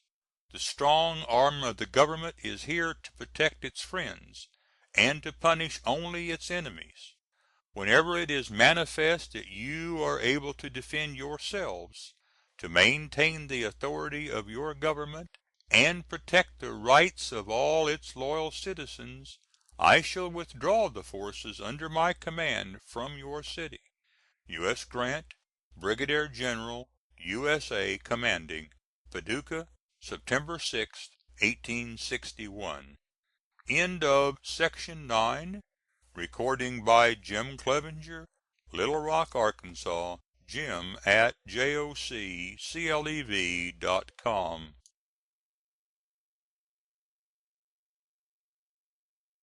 By Jim Clevenger. Letters of Ulysses S. Grant to his father and his youngest sister, 1857 78, by Ulysses S. Grant, Section 10. The following letter is from the Secretary of General Grant's aunt, the Aunt Rachel referred to on page 27. It is included in this volume as a historical curiosity. Chestnut Hill, Virginia, June 5th, 1861. Miss Grant: I have not often written to incognito correspondents, nor should I have the presumption now to address you unknown to me, unless by reputation, but that peculiar circumstances have so combined as to induce the experiment. Your aunt, Mrs. Tompkins, has been prostrated by illness for many days, and for a while closely confined to her couch, thus rendering it at least inconvenient to respond to your elaborate epistle, and having permitted me the pleasure of its perusal, she requested me to act as her amanuensis. In compliance, then, with her desire, I shall proceed ex abrupto to discuss the various points you have presented, hoping you will pardon whatever of presumption there attaches to me in taking up a gauntlet thrown not directly at my own feet. First, then, you deplore the deep distress that pervades our land, in anticipation of a conflict such as the civilized world never witnessed, and even the annals of barbarous history scarce record, together with the inevitable consequence that our once, though many years ago, happy Union must be forever dissolved. Viewing it from our standpoint, I unite my voice of lamentation with yours, for it seems truly a mournful sight to behold, spread out to the gaze of the world, the history of a nation's folly, written in letters of blood. But I look at the brighter side of this distorted photograph with the eye of faith. At least I can discern the hand of Providence shifting the scenes. This may seem strange, that a partition wall should be erected in the temple of liberty, once an asylum for an oppressed world; that the stars and stripes, the once badge of freedom, gracing the bosom of every sea, should be riddled from its staff and another substituted in its stead. Not less strange, however, did thousands of good Englishmen deem it to behold the proud British lion quail before his foe of the wilderness, and the Magna Charta rent in twain. We must look upon it, then, as an exercise of God's retributive justice for our sins as a people, or that He designs that He shall ultimately be the more glorified by the separation. In the former case, of course, I take it that the North will receive the awful visitation; for although offences must needs come, yet woe be unto him through whom they come. In the latter condition the South is destined to become what, and indeed far more than, the whole America once was to the world. This government was far too large to prosper well for many years, or at least compared to England prosper, France and Spain and Russia itself. But especially should we be divided into two great governments, since we have virtually been so, as to our domestic institutions and many of our social customs, for many, many years. It is true we did exist many years also in commercial and social prosperity, and might have continued to maintain such a happy condition, had not the green eyed monster Jealousy reared its horrid front. Yes, it was in great part jealousy. You yourself have admitted, and rightly, that our great ancestors were wiser than we. Well, when they formed the original Confederacy, they were the representatives of slave States, with one exception. They did not deem it wrong in itself, or they would have abolished it; at least would not have made the fugitive slave law for its protection. After a while, however, it did not pay to keep slavery in Northern climates, and it was abolished instanter. Why then was it that it became such a monstrous crime in their eyes? Wherein was the consistency?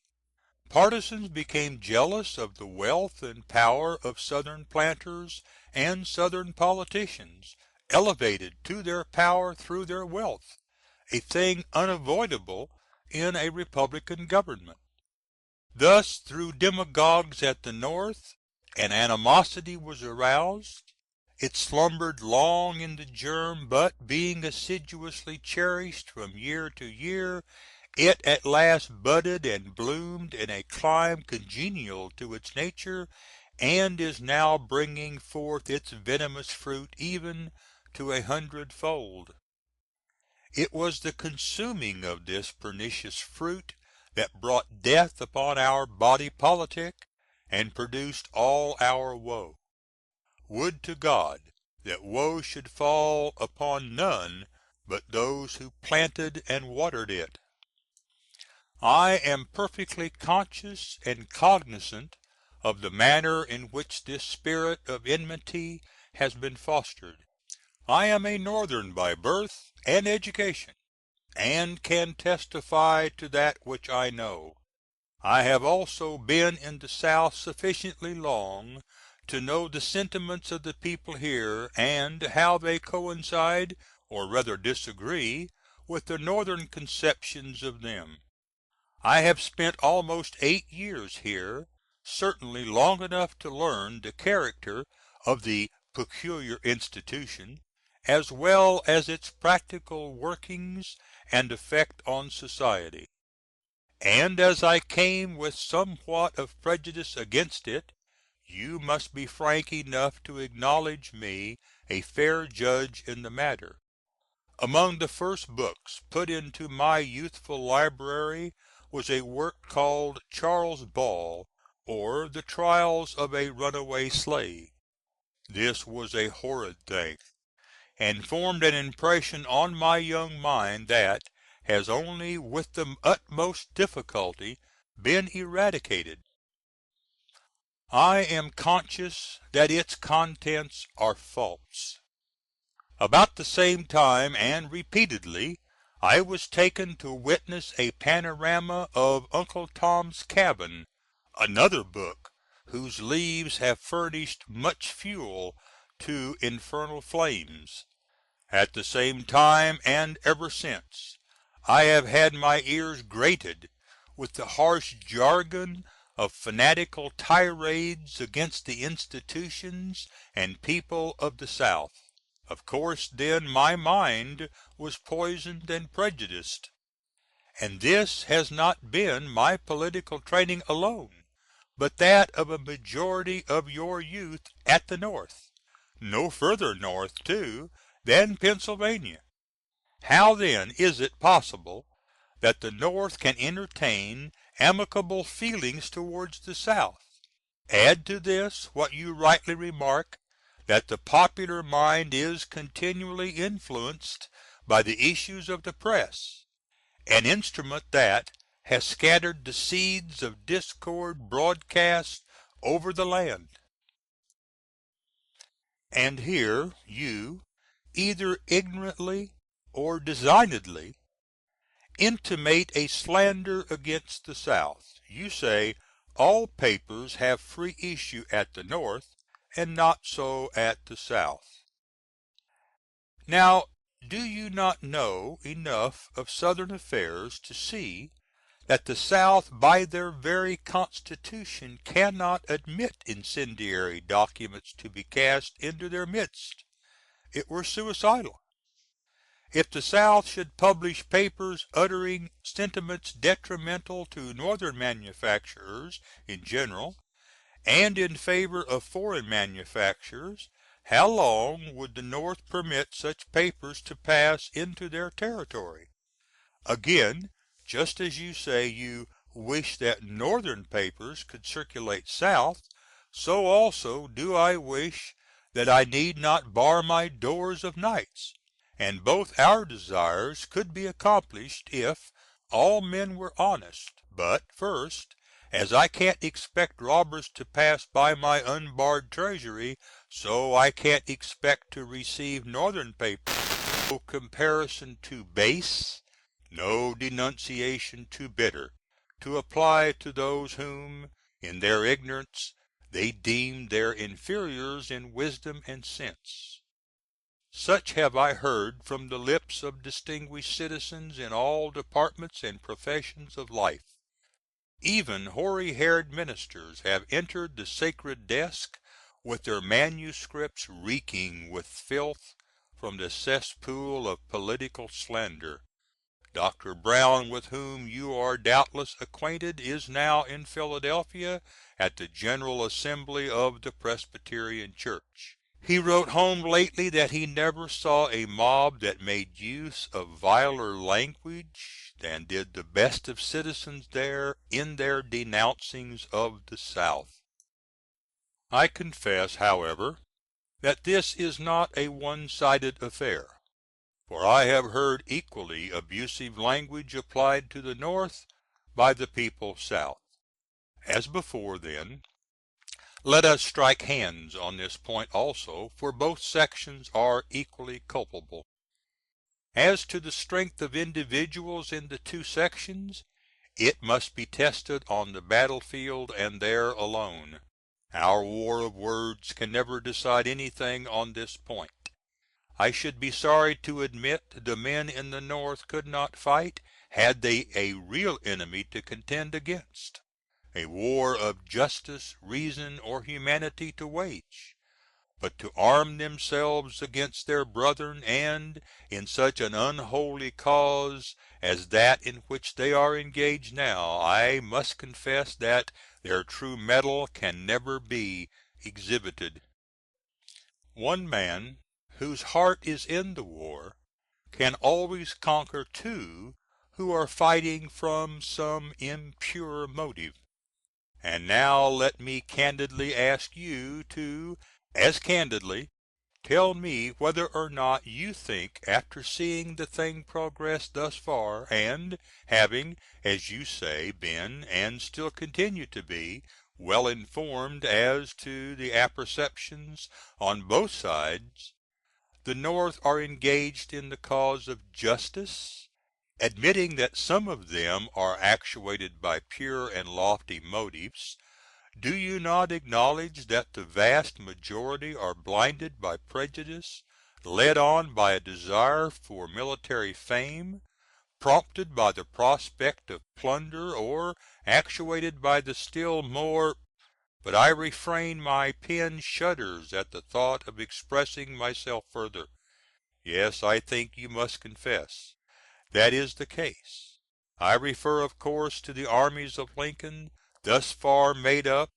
Are they not composed of a mercenary horde, made up generally of the lowest rabble of the country, and thousands of those thrown out of employment in the manufacturing cities, who have resorted to camp life, for self sustenance indeed their only resource?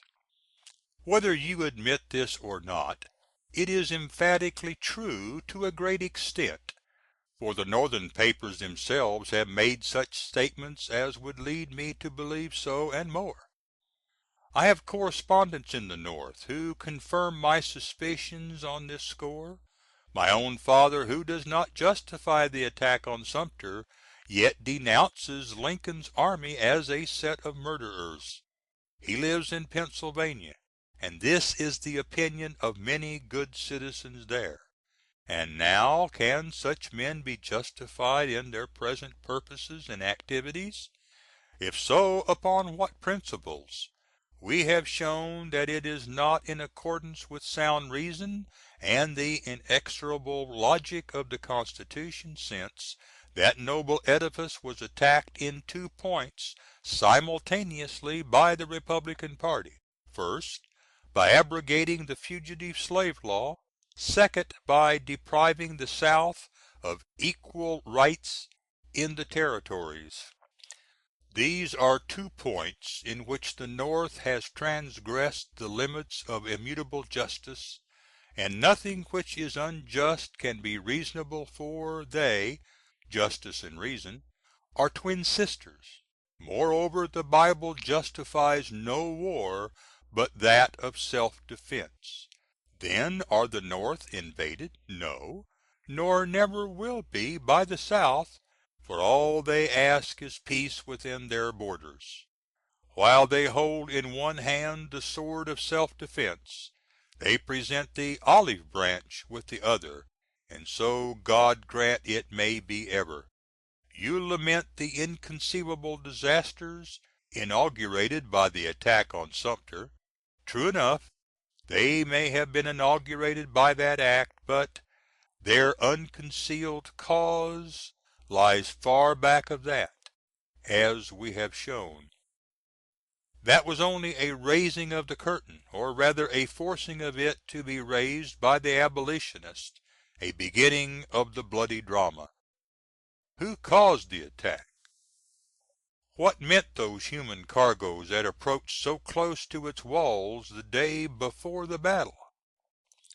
Why did the worthy Lincoln so long deceive the Southern commissioners by promise after promise not to make war, but to evacuate the fort and meet them as a sensible President would have done, in friendly negotiation for peace?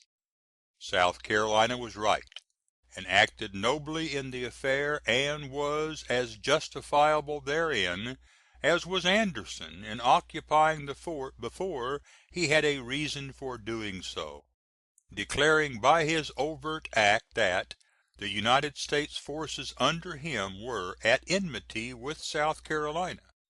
But then you say South Carolina should have first tried Lincoln before determining to secede. I think she saw with prophetic vision the end from the beginning. She took Lincoln at his word. That itself was oppression and tyranny sufficient to burst asunder the closest ties of union that could exist in any country. You say we should give everything a fair trial. I disagree.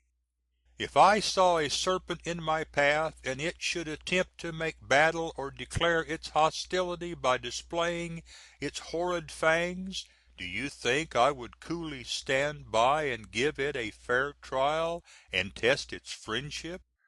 I would be impelled, even had I never seen or heard of such a creature before, to crush it immediately. And so South Carolina has sensibly said to the Administration, "Serpent, bite a file." As to your eulogium on Lincoln, I have not much to say. If he pleases you, well enough. You're easily satisfied.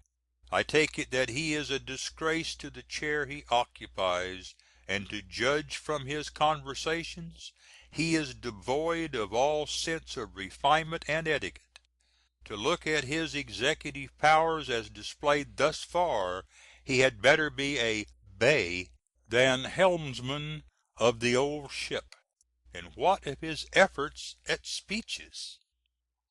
In the language of Logan, I appeal to any white man to say if they would not be a disgrace to many a country squire, and yet such a man elevated to the highest position in the gift of the American people.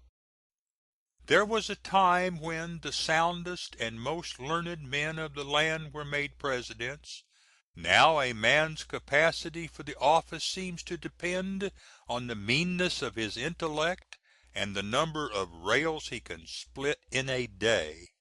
And so great were his maul and wedge propensities that he withheld not his hand from splitting the tree of liberty. But let us inquire upon which side humanity stands in this contest. You complain much of several local depredations committed by South on private boats, etc. I ask in candor if it was not in retaliation for like outrages committed by the North. I am certain as to its being so in several cases. The very first boat thus ill treated was one belonging to the South on its way down the Mississippi and attacked at Cairo. To retaliate they determined to attack Northern boats coming up the river. And what have your noble Ohioans done lately and repeatedly with our Ka boats at Gallipolis? Thrice have they overhauled the same boat, and twice kept every pound of freight on her timbers. But this is not all. Your humane Lincoln has closed the Southern ports, and is daily robbing vessels on their way in and out of the same. During the last week he stole $150,000 worth of Southern tobacco, and thus the program continues. Very humane indeed. Again, he is no invader. No indeed. By no means. Yet hundreds of citizens are now fleeing from Wheeling and other towns invaded for personal safety. Scarce a day passes but some one stops here who has thus escaped.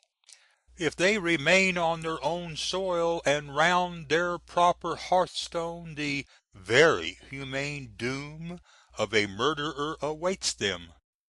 The North don't intend to make invasion at all, yet 4,000 Federal troops are now in Parkersburg, breaking up printing presses, putting innocent people in jail, and doing other humane acts, too numerous to mention. According to my letter from father, I understand they don't have the first principles of civilized warfare. They intend to hang all their prisoners. Oh, humanity, humanity! And now that we have seen that neither reason, justice, nor humanity is on the side of the North, let us look at the subject in the light of expediency, admitting, for the sake of argument the while, that it were right or just to wage the war. And viewing it from this standpoint, we ask, what does the North expect to gain by it? Does there live a man so lost to reason and common sense as to imagine that the union of the seceded States with the Northern States can ever be effected again? And if it could be done by force, how long could a republican government exist as a military despotism? And who would not prefer banishment or death to such a life? What satisfaction could the North themselves have in such an event? They would live a life of misery, provoke the sneers of the civilized world, and draw down upon their heads the terrible wrath of an offended God. But this war will not be permitted thus to terminate. The South can never be conquered. You yourself know their spirit too well to believe otherwise. Rather than be subjugated they will die a triple death. Like their mighty Henry they cry, "Give us liberty or give us death." And still more, I don't think they can be exterminated.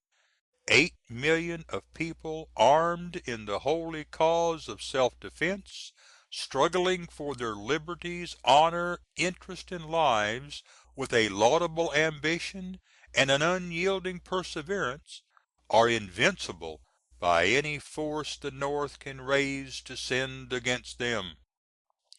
Besides, to continue the sentiments of Henry, the battle is not to the strong alone. It is to the vigilant, the active, the brave. Especially so when, as I said before, the forces of Lincoln are not composed generally of men of the first rank of society, except a few officers desirous of fame, but the offscouring and rabble of the land, men who have nothing at stake, not even their own lives we might say, since they care so little for anything. So that notwithstanding the immense number, and here let me remind you of the disparity of forces of which you said so much at Sumter, stubborn facts, of which you speak, the South has nothing to fear. And moreover, as certainly as I believe there exists a God of justice and mercy, so certainly and conscientiously do I believe He will defend the South from the vandals of the North. Yes, dark as they seem, the clouds of gloom do not shut out the star of hope, and they are beginning to be spanned by a radiant bow of promise.